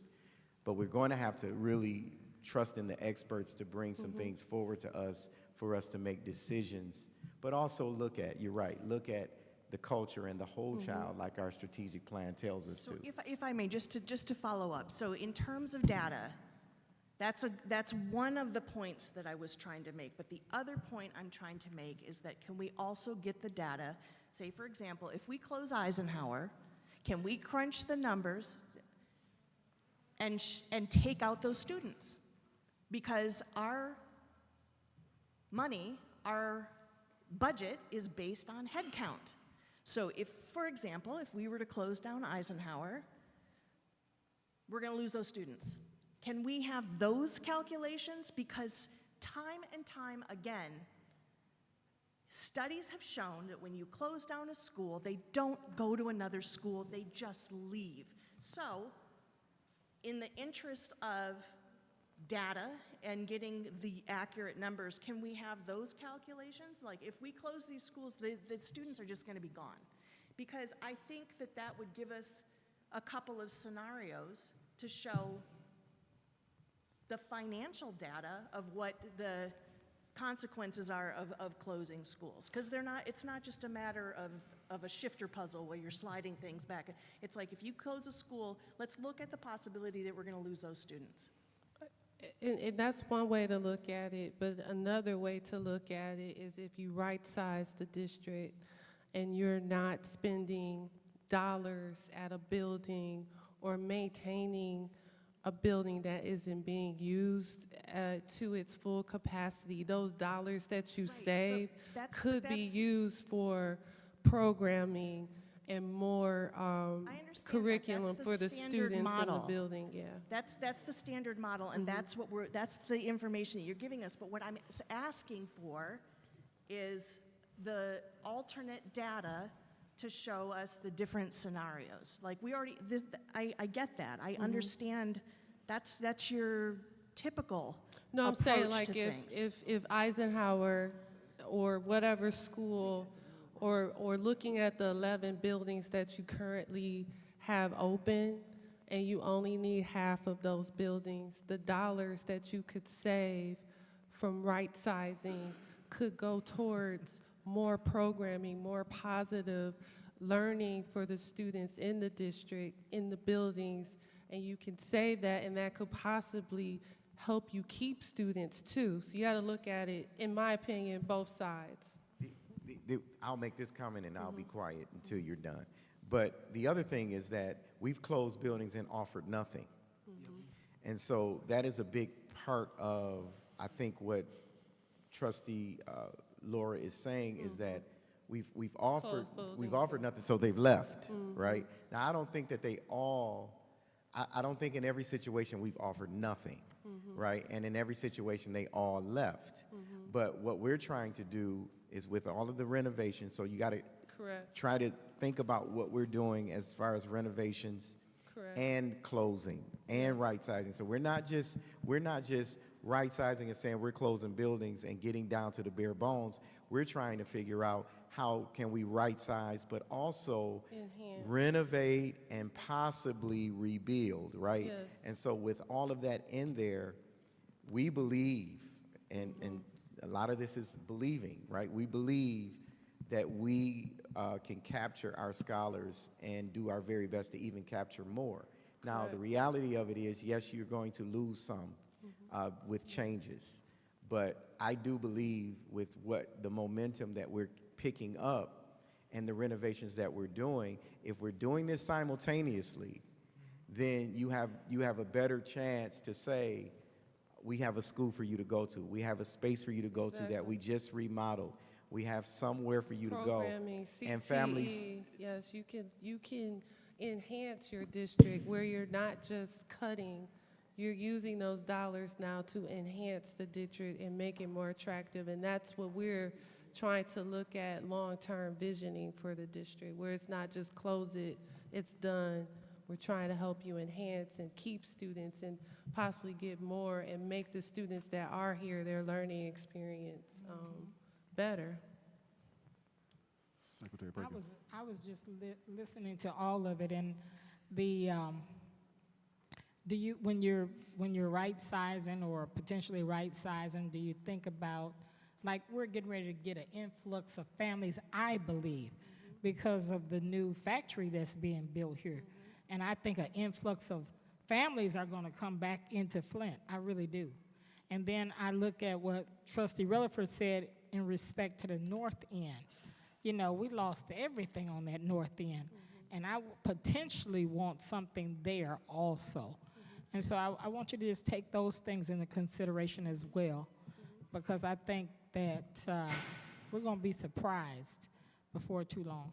And right sizing right now, unfortunately, with the birth rates and things, it's just a reality for all districts across the country. Right. But what we've been able to do with our clients is figure out ways creatively where it's not a complete loss. Like, we're changing school buildings to community centers where you don't lose the building, but you gain something for your community. We're helping our districts team up with other partners like YMCA, Boys and Girls Clubs, other things where they're enhancing the community, where it's not a complete loss, it's an enhancement. Trustee Rutherford. For me, I think when you look at Eisenhower, Nethercutt, and Freeman, they're all within maybe an 8-mile radius of each other. And in right sizing the district, to me, it goes into what we're trying to do, because each school can absorb those students, and it's not like the parents would have to go out of their way. And I think in the past, we've been so spoiled here in this community to where we had a school pretty much in every neighborhood. And now we really have to go ahead and make the decision to consolidate, especially within the same area, because we're heavy in the south end as we look at the map. And those 3 schools, they're right there together. So to me, that's something we'll have to do, because my main thing is just to travel. It's the 2 hours to and from school each day. That makes for a very long day for students. So when it comes to consolidating, you have to include those schools. And we recognize this isn't easy, and it's difficult, and it's a lot of factors that go into place as you look at right sizing. But we're here to help guide you through this process, offer recommendations, give you other examples of what we've been doing with other districts, and just help you through this process. But I think it should be a fun process and maybe not so daunting, but I know it is difficult, but we're here to help as we go through this process. And it's a lot of questions, a lot of factors, culture, community, all of that. So we're not just here for data, but we also, Joe's family lives in this community, born, raised here. So it's not like it's just us looking at numbers and saying this is what you should do. So I just want to put that out there. Vice President McNeil. Hi, I just want to thank everybody for coming out, and your information is great. We can be here till 11 or 12 o'clock at night. And the purpose of you coming, because we got so much to do at these workshops. And you're going to be at these workshops, you're going to be coming to our workshop, because you see everybody got different opinion. And that's what a workshop coming. They are fun. We're going to have fun doing this and making those decisions. But I think it would be unjust for you to just keep going on and on. We hadn't even made a decision. I think we got enough information. The board as a whole, we comes back and we set up your governance meetings, and we have all these workshops. And I tell my board now, they normally run 2 days out of the week or 1 day out of the week, but they ongoing until we narrow it down. And this year, our goal is this couple of months, we should narrow this down. This has been going on for about 1.5 years about these buildings. We done paid $35,000, $60,000 to Plante Moran. We got all this information. So I don't want to waste your time, that we go ahead and schedule our workshop whenever our assistants send out an invite, and we can just make these decisions, because they was excellent comments to give us something to think about. That's all I can say, that, because you'll be here till midnight. I agree. Trustee King. Well, you know, I always ask questions. You know, I always ask my question. So, quick question, not quick question, but a note that I think what we could do better when we go through phases and we choose a plan to close schools. This is an idea, and what I think we should do is how we communicate to those families that the school is closed. For my recent experience, I remember when Bunch closed. There was no relocation effort. There was no one it was really, you got a paper in the mail, and that was just it. But how do we reach those parents to show them, hey, this is what's going on? But this also includes advertising what we do good in this district through an app. You know I like my apps. So how do we think bigger than where we are now? Let's communicate the good things in Flint as we close buildings, but give them something to see so they can go to another Flint school building. Thanks. Okay. Can I wrap this up? I was just about to do. So to wrap up and summarize, Board, I would ask that you take a look at the Phase 1 and the Phase 2, and when we get back together, we are going to do some work around how can our partners support the future of Flint? How can our partners help us? Even, in the information I gave you today, it talks about partners thinking about and dreaming about how we can ask our partners to even support some of the renovations we're doing now to make it even more robust for our scholars. So I wanted to get us to the right sizing conversation and try to get that down to all right, we see what buildings that's being recommended. Let's have this conversation and let's make some decisions. You're not going to be able to have it perfect. It's not going to be perfect in any way, shape, or form because you're closing a school. And anytime you're closing a school, you're going to hurt someone, you're going to hurt someone's feelings, you're going to hurt the fact that alumni might say, that was my school, I went to school there. You're going to have all of those things happen. Right. And what we want to assure our teachers is that there is a place for you no matter what we close. There is a place for our teaching staff because we already have so many vacancies. And it is our desire to keep our staff and ensure that everyone has a space somewhere. However, this may include some layoffs as it pertains to having 800 and some odd staff members, and 80% of our budget is staffing. So this may include that. So this is not a pretty picture all the way around. However, this time, I believe we have more that we're going to offer for the future of Flint schools than we have before. Because we have those funding opportunities and we also have partners that's willing to support. That being said, thank you very much for coming today and your time. All right, Dr. Joyce. Thank you very much. Now we'll continue with our agenda. I now turn the floor over to Superintendent Jones for action items and information reports. Mr. Jones.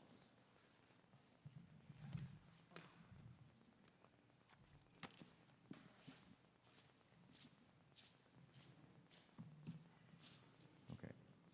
Oh, okay. So in your packet is the Treasury Report. Don't say that. Okay. Continue with the agenda. I'm not Mr. Clack, so I'll do my part. Yeah, Board members, in your packet is a list of retirements and resignations. Are there any questions? Seeing that there's no questions, we're going to move on to our action items.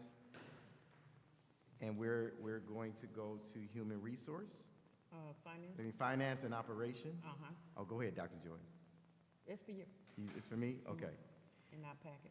All right. I seek a motion and a second from the board to approve Resolution 21.1, authorization to create a policy to, Point of information, isn't that information, it's not an action item? Hold on. Yeah. Oh, 20, sorry, I was transposing the numbers. 20, what? 21.1. oh, so Are there, also in your packet is the Treasury Report for May? Yes. As well as the check registry okay, report for June? So 21 point, I apologize, Yeah. I thought you were on 12.1. I skipped over it. I'm Yep, sorry. Gotcha. Okay. So, are Do the there any? finance, yeah, Yeah, are there any questions, board members? Nope. no. All right. Now I'm going to go to Committee as a whole? our Board Committee of the Whole. I seek a motion and a second from the board to approve Resolution 21.1, authorization to create a policy to ban backpacks for all K-12 scholars with the option of clear backpacks for K-6 scholars. And at this time, I'm going to ask some of our team members to come forward. Thank you for staying, Mr. Akanicki, Mr. Stewart. Also, Ms. Kelly, I'm going to ask, Ms. Kelly Fields, I'm going to ask you to come forward as well. And if there's any questions or any concerns that the board members may have, and if there's any amendments or anything that you want to make, this is the time. I want to remind you, earlier today, I did send you all of the bullets of what was asked, right? So we put that on the floor for you to be able to ask any questions to the staff members that are here. You did hear from some of our teachers today and staff members, their concerns around this as well. So you were seeking a motion, so you, I am seeking the motion. so we can proceed with discussion. You got to get the motion in a second in order to Yes. proceed with discussion. What? He's seeking a motion and a second. To talk about the backpack policy? Yes. To I make- approve it, not to talk approve about it. To approve To it. approve. Are we moving here to approve it? Well, But- I want to be reminded what, Well, excuse me, you're making a motion, then we have a discussion after you make the motion, somebody can second it, and then we have a discussion. I don't want to approve it before I remember what it was. You just making a, Yeah. we are seeking a motion and a second from the board to approve Resolution 21.1, authorization to create a policy to ban backpack for all K through 12 scholars with the option of clear backpacks for K through 6 scholars. That's. And I think that motion we had said it was something about trustee Dillon was saying parents, including parents, to have the option in that. So And then we it can also- make that amendment. Apron. This is also part of that. Speak, read it. So currently, we're waiting on a motion and a second. And if So we can if go don't into get the motion discussion. and second, Madam President, it dies. It dies, thank you. I make a motion that we adopt Resolution 21.1. Support. Now we're in discussion. So it's been properly moved in second. Is there any discussion? Madam President, I think based on the professionals, the admin staff, the teachers who spoke tonight, the dialogue we had last meeting, I think this policy is a good crafted compromise, but it also moves us from the status quo to keep our students and staff safer. And it shows the community we're serious about keeping our kids safe, because kids who aren't safe or don't feel safe, they can't effectively learn. So I want to commend the board for the dialogue we had last week, and I think this resolution reflects that dialogue. Support. Who was first? Who was first? Who had their hand up on this side? Nobody? Didn't you? Okay. I just wanted to say that was very well said, Trustee Luna, and I completely agree with you, and I think it's a good compromise, and so I'm good moving forward. Secretary Perkins. Yeah, I concur with all of that, because I listened to the teachers today, and I was really, really listening, and I felt them. So I concur with Trustee Luna and Trustee McIntyre. Okay. Mr. President. Yes, Trustee King. So in B, it says authorizes administration to provide clear backpacks for all K-6 scholars whose parents choose the option. Mr. Jones, how soon can clear backpacks be sent to the district? Based on the research we've gotten, it's going to take a couple of weeks. And also, it depends on carriers. So what we've come up with is a couple of weeks, but it also was open-ended to say it depends on, the flow of the carriers as well. So it can take 2-3 weeks. One information. So What's your point? Through you to Mr. Jones. Mr. Jones, has anyone in the community offered to provide clear backpacks Thank you. to our students for free? Any nonprofits or individuals? Yes, I've heard, there's been some information that come to me for some community events that's going on, that they're going to be offering some back to school. They asked, were we doing clear backpacks? And I told them I could not get back with them until after the board made a decision. They wanted to go out and purchase clear backpacks for their events. Now, however, I want to make sure you understand that there's always events every year where folks are giving out backpacks.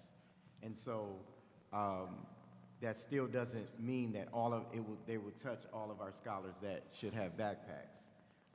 But also, I think that there is some others that want to participate and give our scholars some support as well. So I'm going to have Ms. Fields talk about that just a bit. I wasn't finished. You wasn't finished. Oh, my Yeah, bad. I wasn't finished. I was trying to answer this. I got you. Yeah. It was a point. You know. So, knowing that it's going to take a few weeks, it'll be the start of school by that time. So, what is our plan, or what would be the potential plan to communicate to parents that we don't have the backpacks for them that's going to have this option? So, they would have to purchase these backpacks themselves in the interim. I would say no backpacks. And you know, our teachers, I believe our teachers can get through a week or two, and our staff can get through a week or two with what we were doing prior to closing out the year, so that we can get those backpacks in. I do believe we can make it, but if parents go out and buy backpacks and then you're not going to turn around and be able to use them, I wouldn't want them to do that. Yeah, like, let's say they buy clear backpacks, though. So, my thing is, let's say those, PK through 6. Oh, are we including pre-K in this? Could you just say K? Or It should be pre-K. it should be pre-K. So we could make an amendment to that then, huh? All right, so we need to make a note to make an amendment to make it pre-K. The another note is, what I'm thinking about is how do we, listen to some teachers, but in the beginning, they're going to have take-home stuff, so they're going to have to use Meyer bags, Walmart bags for the beginning time. I know we're in a precarious predicament. I'm just saying they still for a couple weeks. Yeah, Have to do that. what the teachers, in my conversations with teachers and what I'm hearing from them, we're talking about a long-term solution so that they don't have to, throughout the whole year, got have you. to deal with that. Okay. But I believe that we can make a couple of weeks happen to do what we need to do instead of parents going out and buying book bags. I get you. Just hold off. Just parents hold off. Okay. If the board votes for this. All right, Mr. Yeah. Chair, I would like to make a motion to amend 21.1 to include pre-K through 6 Support. in A and B, yeah. What do you make, 8 through 12? What'd you say? We want to include pre-K Pre-K. to this No, this is- action item. Oh, pre-K through 6. Yeah, Okay. it says K, we want to Include pre-K. include Oh. pre-K. Support. Okay. I- Discuss any, Go ahead, let her. How much did we pay for the backpacks? I mean, per unit? Like, what did a backpack I don't cost? know, I don't But know just go ahead and exactly say what how you much got they to cost say. per unit. I'm not, I would have to go back and I wouldn't want to give you the wrong number. I know it was like 36 grand total. $39,000. And for how many? So what was it per It's unit? 3,000. So, anyway, you got some information shared.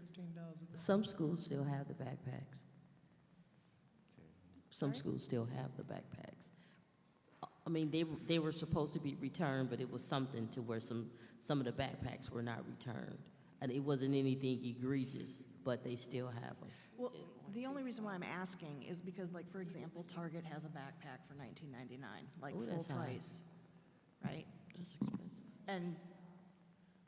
And I'm just wondering how much we spent on backpacks. And Target also has community programs that if maybe we were to reach out, they could donate in kind and that kind of thing. So I'm just, there's just logistics that it's We'll- not a big deal. It's not a big deal. Yeah, we'll take care of the logistics of it for sure. The only thing we need the board to do is determine the policy. Thank you. And currently, right now, your policy is back to the original policy. which everyone can bring a backpack. It's not clear, it's whatever they bring. So we're back to that policy. So we just need to know, we need a policy moving forward that's different than the original policy. You said you was finished. It's my time. I never They said get did. all finish. out of order, you're not going in order. Yeah, we gotta, were you finished? You finished? Mr. Stewart, I know me and you had a conversation, and you were like, you don't want backpacks. So I'm gonna ask you, what's your thought? Because you know I listen to you. From a safety standpoint, and as it being my responsibility to make recommendations based on the safety issues, I'm still going to stand by. I feel like that there should be no backpacks. And it's still based on the issues that we were having throughout the year last year, and just issues that we've been having throughout the past with weapons being brought into our buildings. So I still have to stand by.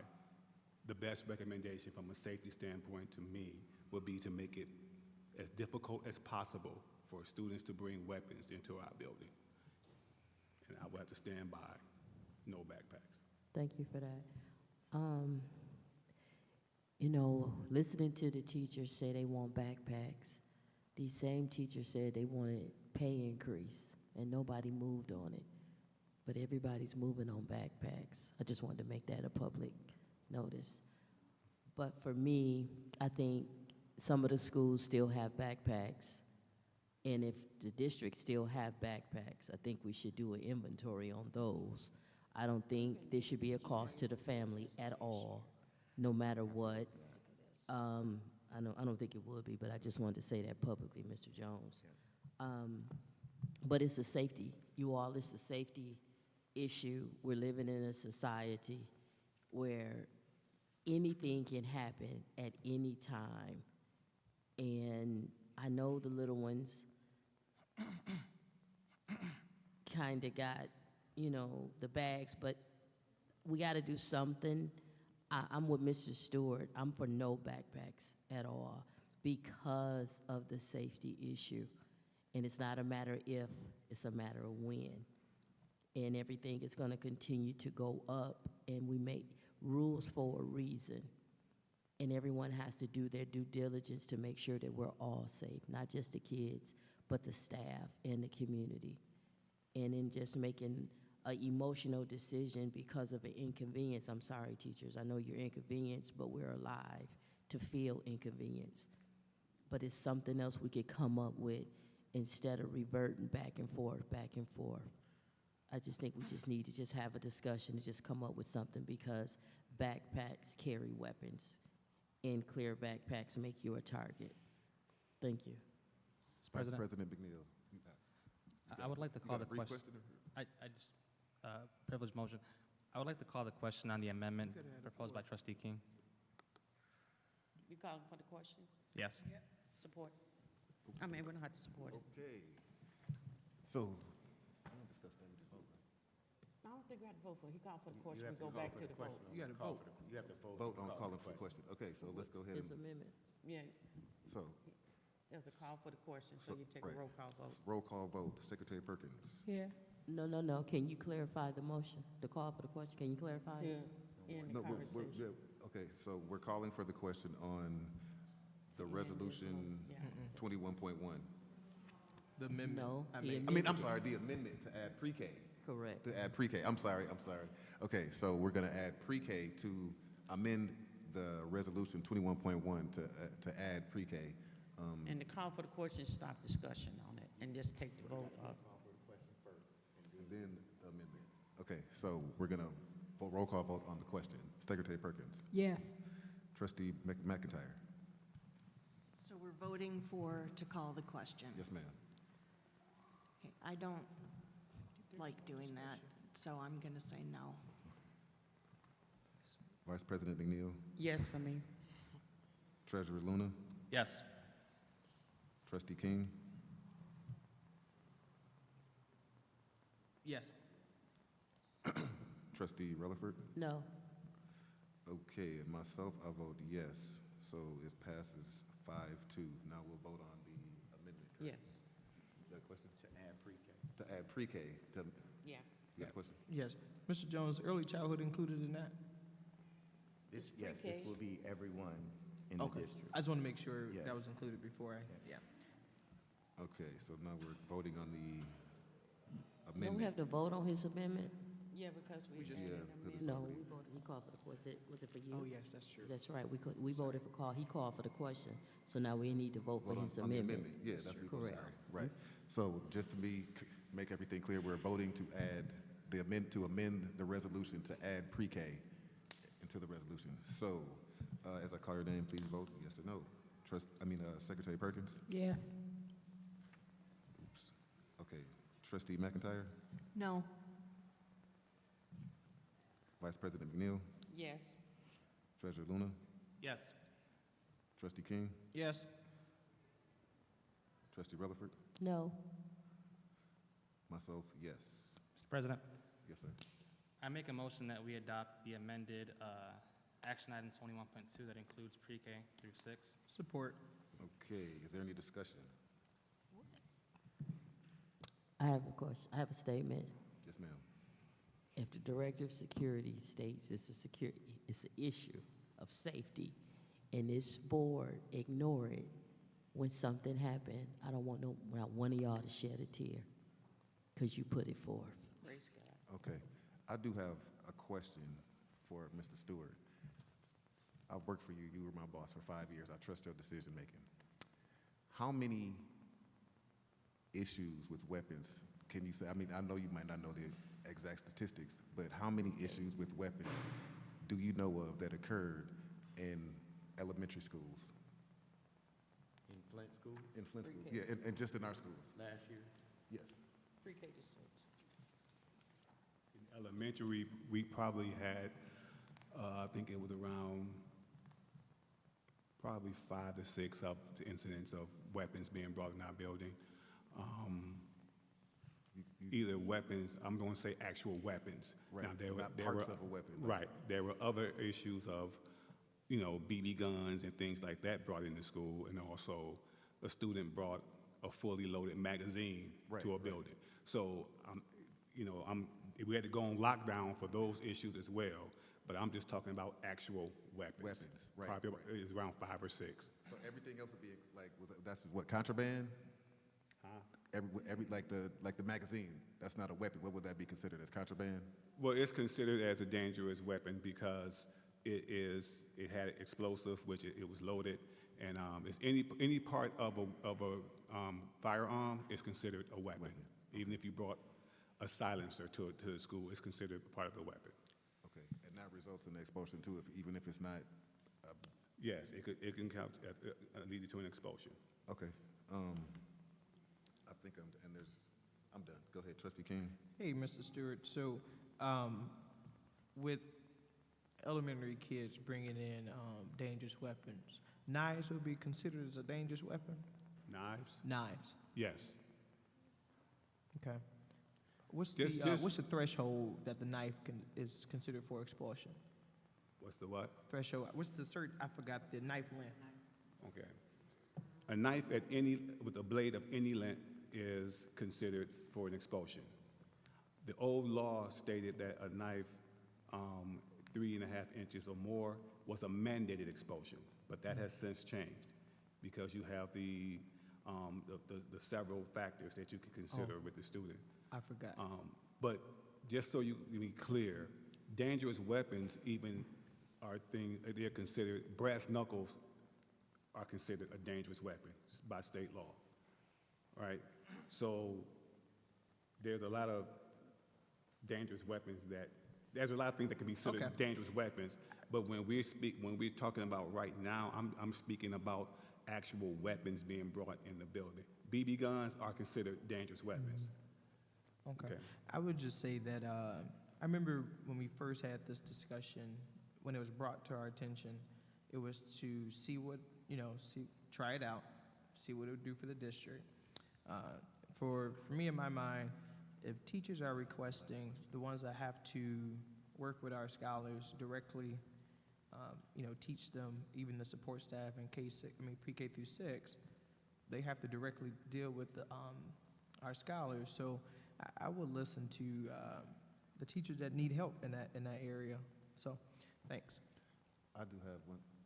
I have one question, and this might be, well, it's for all three of you, Mr. O, Ms. Fields. After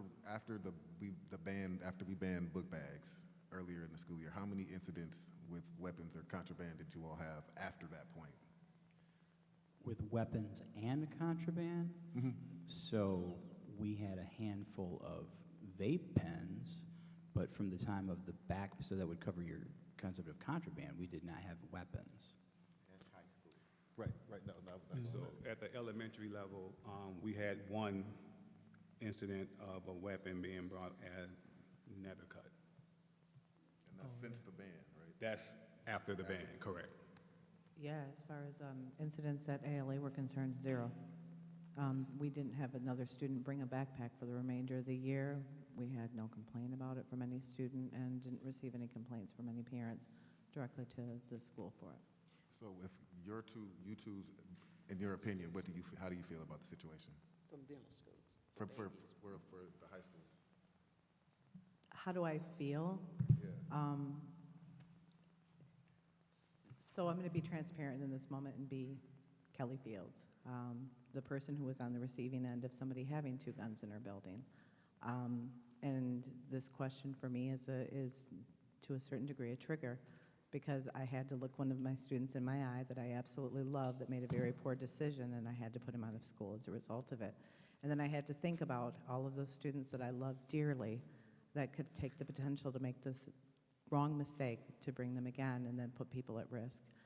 I had to watch him withdraw those guns from his bag, and it was triggering for me to not just to think about it, but to have the conversation about it. So me, my person, for me, I believe that K through 12 buildings should not have book bags, and I'd have to stand by that because that's how I feel. But I'm a representative here for not just myself, but for the principals that I also represent as well. And there's only 2 elementary principals that I spoke with that aligned their thought to me. The other principals did want book bags. They did. I Yeah. just want to say this. I thank you for your input, and if we talk about the one incident with at Nethercutt, when a parent or children obey their parents, and the parent gave the child permission to do something like that, that was that particular incident. So I just want to make that for the public record. It was an adult that gave that child that knife. I'm not going to say much about this. I have listened, and it's a sensitive subject, and I support the pre-Ks, the little ones with a clear plastic backpack, pre-K through 6. I support it, and I just stand by my vote. Mr. Jones? Yep, so there are some logistics that we can also work through with teachers if this passes to have the Head Start, the pre-K through 6th grade. We can also talk about what we allow to be in those book bags. Yeah. So when you talk about things can still be covered up, well, we can determine what that looks like. Big coats and book bags that's covering up things, we can do some logistic work to say these things cannot be in your book bag. Like one of the teachers today showed shoes. That is common for sports. That is common for those that are doing after-school programs and things of that nature. But there's some logistics we can do around what's in those book bags and what we are allowing to come into the building. Just want to put that out there in the conversation. That's all we have. Any more discussion for you? I have a discussion. I have a question. With so many parents coming up to elementary schools that actually pick up the kids, and I do believe that they line up in cars, to pick up the kids. Why can't, and the teachers are out there, when you go pick up the kids, why the parents can't get the paperwork from them to alleviate? And if the kids need to bring something to schools, the parents bring them to school. Why the parents can't bring them? That way no backpack is needed. The parents are at the school. That is where you have the highest traffic of parents, is the elementary schools. So to engage the parents, have the parents bring in what the kids need. And when they pick them up, the parents take it out. They're coming up every day. Mr. Stewart. I just want to make sure I clarify and just make you, guys understand what we're doing. If we don't want elementary students going through metal detectors. So we're giving them backpacks. So that means that students are coming in the building, backpacks not being checked. That means we are giving K-6 the opportunity to come into the building without their backpacks being checked, because we say we don't want elementary students going through a metal detector. Only way you can check a bag is that they have to go through a metal detector for you to check them. That's law. You can't violate their rights and just check their bag. You have to have reasonable suspicion for checking their bags. So we're opening up that can of worms when we give them backpacks, and we don't want them to go through metal detectors. As a director of safety, have to give you my recommendation as it relates to what I feel is best for safety purposes. Whatever this board decide, we are going to have to try to figure out how to make it work. But I'm giving you my recommendation for what will help safety-wise. Madam Vice President, Yes. Trustee, who made the decision that elementary don't go through metal detectors? that's not a question for me to ask. Mr. Stewart just said I'm that. just asking, who made that decision? So when we discussed purchasing metal detectors, it was stated, and I believe it was from the board, that we didn't want elementary students walking through metal detectors every morning. I think that was stated by the board. We'd probably discuss. It was stated, board but make this decision. I don't remember that. We didn't ever say that. Well, need to make a motion. They got to walk through it. I'm sorry. So when we first started talking about the metal detectors being installed for extra safety purposes, Right. the conversation was at the table, the board table, of who has to go through these metal detectors. They were purchased for visitors as an extra step to ensure that our visitors that are coming in the elementary school were checked before they were able to get out into the school.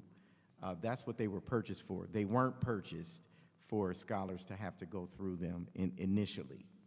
All right, so there was no motion that stated that the board doesn't want, but there was conversation from the table around that as it pertains to why are our elementary schools going through metal detectors. There was conversation around it. Okay, It was no motion. And So, that's when we Mr. decided Jones. that we would purchase the metal detectors for visitors. all right, so Mr. Jones, since you're the superintendent of our schools, what do you suggest? I suggest that if we're going to go along with the motion that's on the floor, we need to do some logistic work around what we're allowing in those pre-K through sixth grade backpacks. And we should be able to clearly define what that is and see what that looks like, because you don't have the staff as safety advocates at the elementary level to be able to do what our secondary safety advocates are doing at those doors in the morning. So I think that there is some work we can do around what's in those book bags and what we're allowing. I think we can do this. Everything is not foolproof, no matter what you do. And I appreciate everyone's thoughts around this, but we also have to remember what teachers are asking for, what principals are asking for. They also have to be accountable to help us make this work as well. So they have to keep a watchful eye and support this work as well. So I do hear each one of you, but we need to be able to try things to ensure that we're doing what's best for our school community as well. So my recommendation as the superintendent is that we try the book bags, and we have logistics around what's in them. And for 712, we have no book bags. That's what my advice is currently. What about the metal detector? When it comes to the metal detectors, we need to try the metal detectors for what they're used for currently, is for our visitors. If scholars are going through at elementary level, we don't have enough staff currently to deal with what will come of that. Is that? Yes, our current metal detectors, we've only had metal detectors in our secondary buildings, which was for students as well as visitors. We purchased additional metal detectors for every elementary based on our discussion, and those metal detectors are going to be used for visitors only. And then you guys also approved for me to purchase a visitors management system as well, which is going to be installed in every one of our buildings. What was that again? A visitors monitoring Oh, yeah, system. okay. So that's going to be in our building as well for, but all that is to maintain and to monitor the visitors who are coming into the building.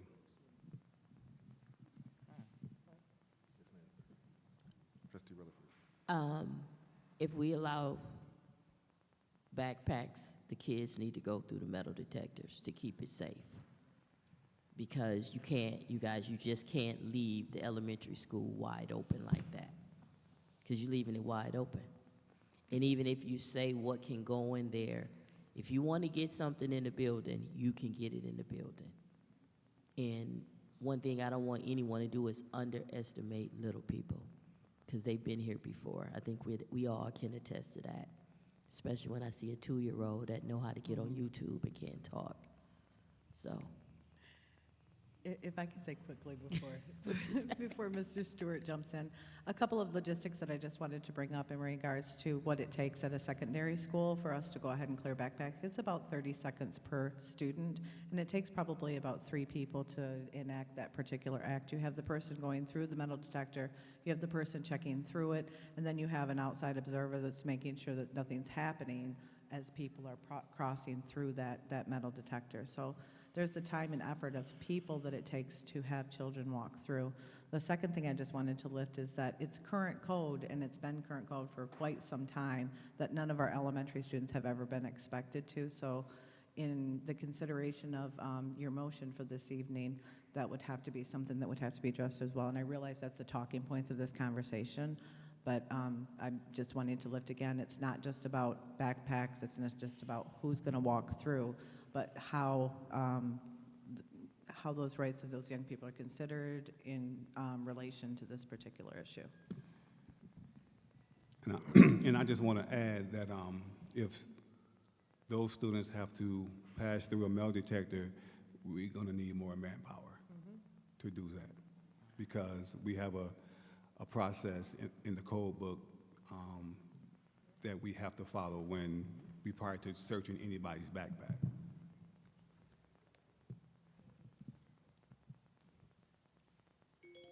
Okay.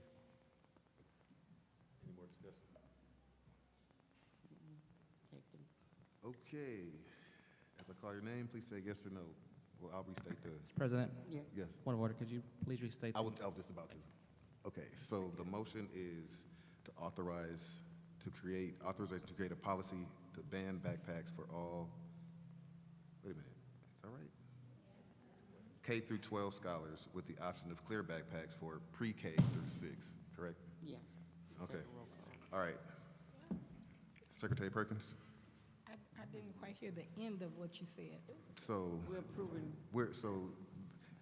Resolution 21.1 is the authorization to create a policy to ban backpacks for all K through 12, well, pre-K through 12, I'm sorry, with the option of clear backpacks for pre-K through 6 students.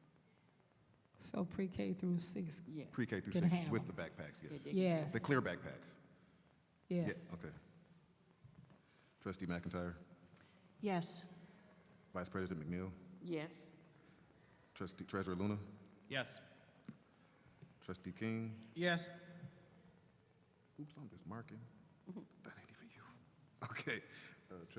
Trustee Rutherford No. and myself, President Clark, I'll vote yes. Motion passes 6-1. Okay. I have a question before you move forward Yes, sir. on that.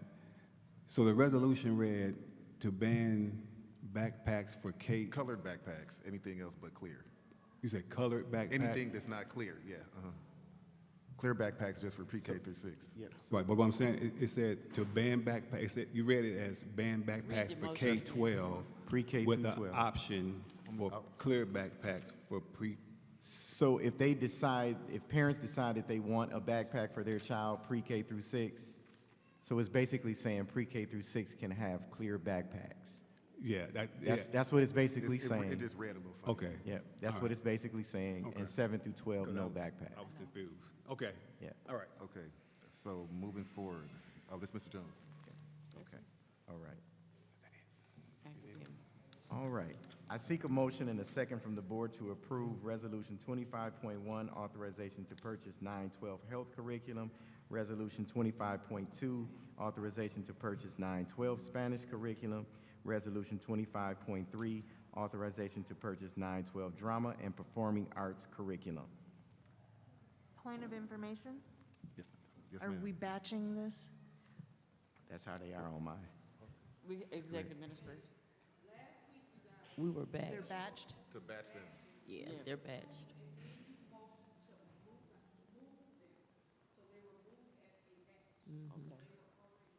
Thank you. Thank you. Mr. President, Yes, sir. I make a Treasurer motion Luna. that we approve the batch that includes 25.1 through 25.3. Support. Okay, is there any discussion? Yes, So, Trustee McIntyre. yeah, I had some objections last week, but I also was very distracted last week, so thank you for listening to my concerns. I still do have concerns, but I have spoken with people who've worked on the committee, and I know that a lot of hard work has gone into the decision-making process, and you know, just with the school system being what it is, we're kind of limited in terms of some of the curriculum we're able to adopt. And so I withdraw my objections. However, I really would like, just as an educator myself and as someone who's worked in the curriculum field, that I would really like to hope that moving forward our district continues to make a informed and selected decision, and perhaps look a little bit more into the nature of some of these publishing companies, because I do have information about the background of some of these companies that I am worried about. My only concern is for the Flint School District, that it has the very best for what we need, for what our scholars need, and I do have critiques of some of the curriculum. But in this instance, I think moving forward that this is the right decision to make, and I would love to give to talk with anybody and give them my insights if they'd like to delve deeper into that issue. But thank you for your indulgence, and I will be supporting this. Okay, any more discussion? Okay, so, Resolution 25, the batch, 25.1 through 25.3, or do I have to read them all? I don't have to read them all. Okay, all right. Will be conducted by a roll call vote. As I say your name, please say yes or no to approve this motion. Trustee Rutherford, Yes. Trustee King, Yes. Treasurer Luna, Yes. Secretary Perkins, Yes. Assistant Secretary Treasurer McIntyre, Yes. Vice President McNeil, Yes. myself, President-elect, vote yes. The motion passes 7-0. Okay. All right, now we move on. Do any board members have any comments or remarks? Mr. President. Before we adjourn? Yes, sir. I would- No, go ahead, Yeah, Treasurer Luna. I'd want to say this, in January, I had this view of what a governing majority was when it comes to a school board, and I think the last 2-3 months has shown what that means when it comes to compromise, when it comes to us listening to the administration and working with them cohesively, when it comes to us hearing each other's concerns and thoughts. And and then still making decisions. And I just want to say to my colleagues, I really appreciate the work you've done the last few months, and I think we're moving the district in the right direction. And we're not going to agree on everything, but that's okay. We're doing it in a respectful manner, and we're also helping kids out and working towards boosting student achievement. So thank you. Anyone else? Trustee McIntyre? Oh, you wanna go? Just before she does, I just want to, this is just a remarks to the board, and hopefully Pam will be sending out invites for our governance training. Ms. Yvonne is ready for us. She's going to send out those dates, as well as a reminder that Neola, I think she got some announcement, Neola is coming, workshop on the 26th.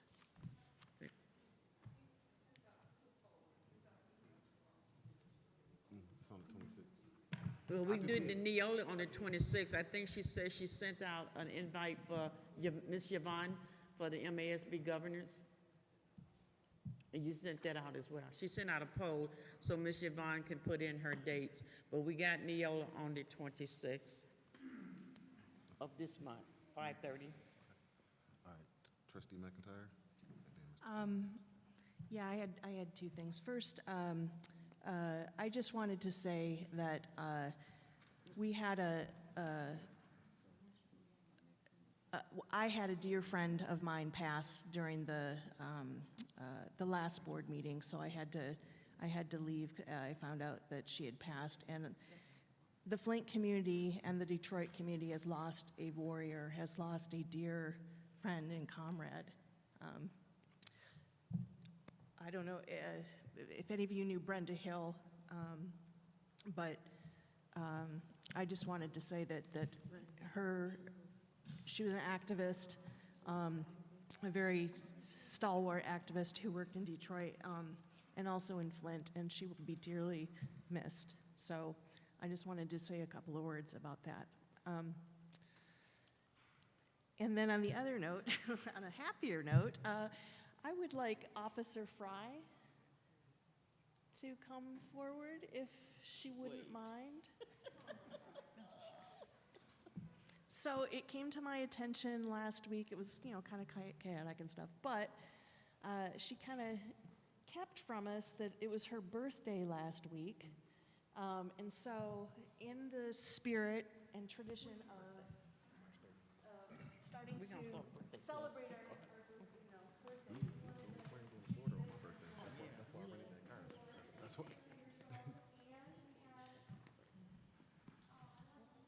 Oh, you're so sweet, we appreciate you. I hope there's enough.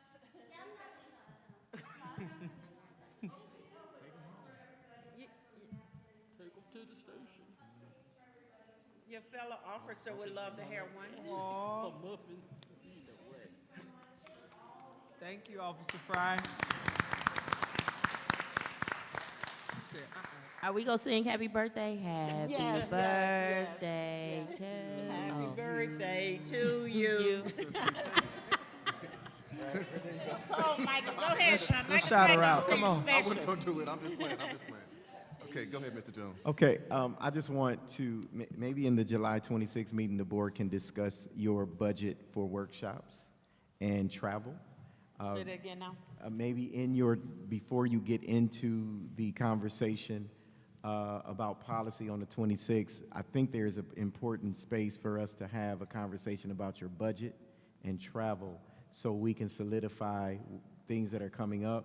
There's some opportunities for trainings for the board, but I want the board to be very clear on what the budget looks like, and then we can make some decisions from there. So I just wanted to put that out there, so maybe on the 26th, before we get into The policy. meeting, we'll have a governance meeting on that, because that is crucial. Okay. 'Cause That's it We for went me. over the Okay, budget I last do year. We went have- over the budget last year.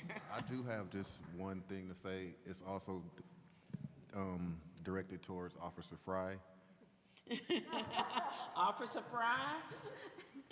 I really would like, you don't have to come back up. You don't have to come back. I really would like to thank you for responding such a timely fashion, you and your partners the other day over at Northern. I really would like to thank you for that and all the efforts that y'all put in. They spent 45 minutes in that school looking around for the intruders and the vandals. So I really would like to tell you how much I appreciate you and your partners for that. So that's pretty much all I had. Mr. Chair, Yes, sir. I would like to say, the past few meetings, I've been proud to say I'm a board member of this board. We have went through a lot in the past since I was sworn in December. It's been a road, but you all, it's been a pleasure working, seeing the different perspectives, seeing how we work together in different ways. We disagree a lot of times, but seeing that how we coming together a little bit and working towards, the common goal is the success of our scholars in this district. I want to applaud you all for, the good things that we've been getting through. We've done a lot of more work, in my opinion, than the past. As we look towards the future, I would like to remind the board of the problems that we currently have is from the past inactions, I'm gonna call them. As we make decisions for the future, let's try to, the burden of our actions, let's try to lessen them as we go on in the future. For other boards that come after, let's make it more easier for them as we go forward.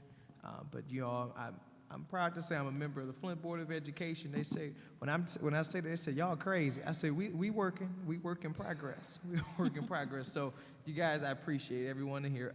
Happy birthday again, Officer Fry. I tried to do it last week, but she wouldn't let me. So thank you, Trustee McIntyre, for putting her on the spot for me. Thanks. Trustee Rutherford? I just want to echo what Treasurer Luna and Trustee King says. It's when it comes to a board, there's like 5 stages, I think. It's forming, storming, norming, and then performing. And I'm glad to say we're in the performing stage. We're not perfect, but I think we're all present. Speak for yourself, I'm perfect. Say that one more time. I'm just playing. Oh, y'all, you know what? Y'all always trying to throw me off.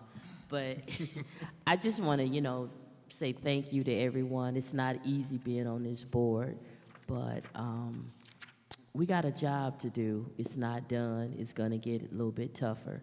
But I think if we link up, I think we can get it. I know we can get it done. And I'm here for the long haul, the good, the bad, the ugly, and the beautiful. Thank you. Okay. Anyone else? Okay. Yes, ma'am, go ahead.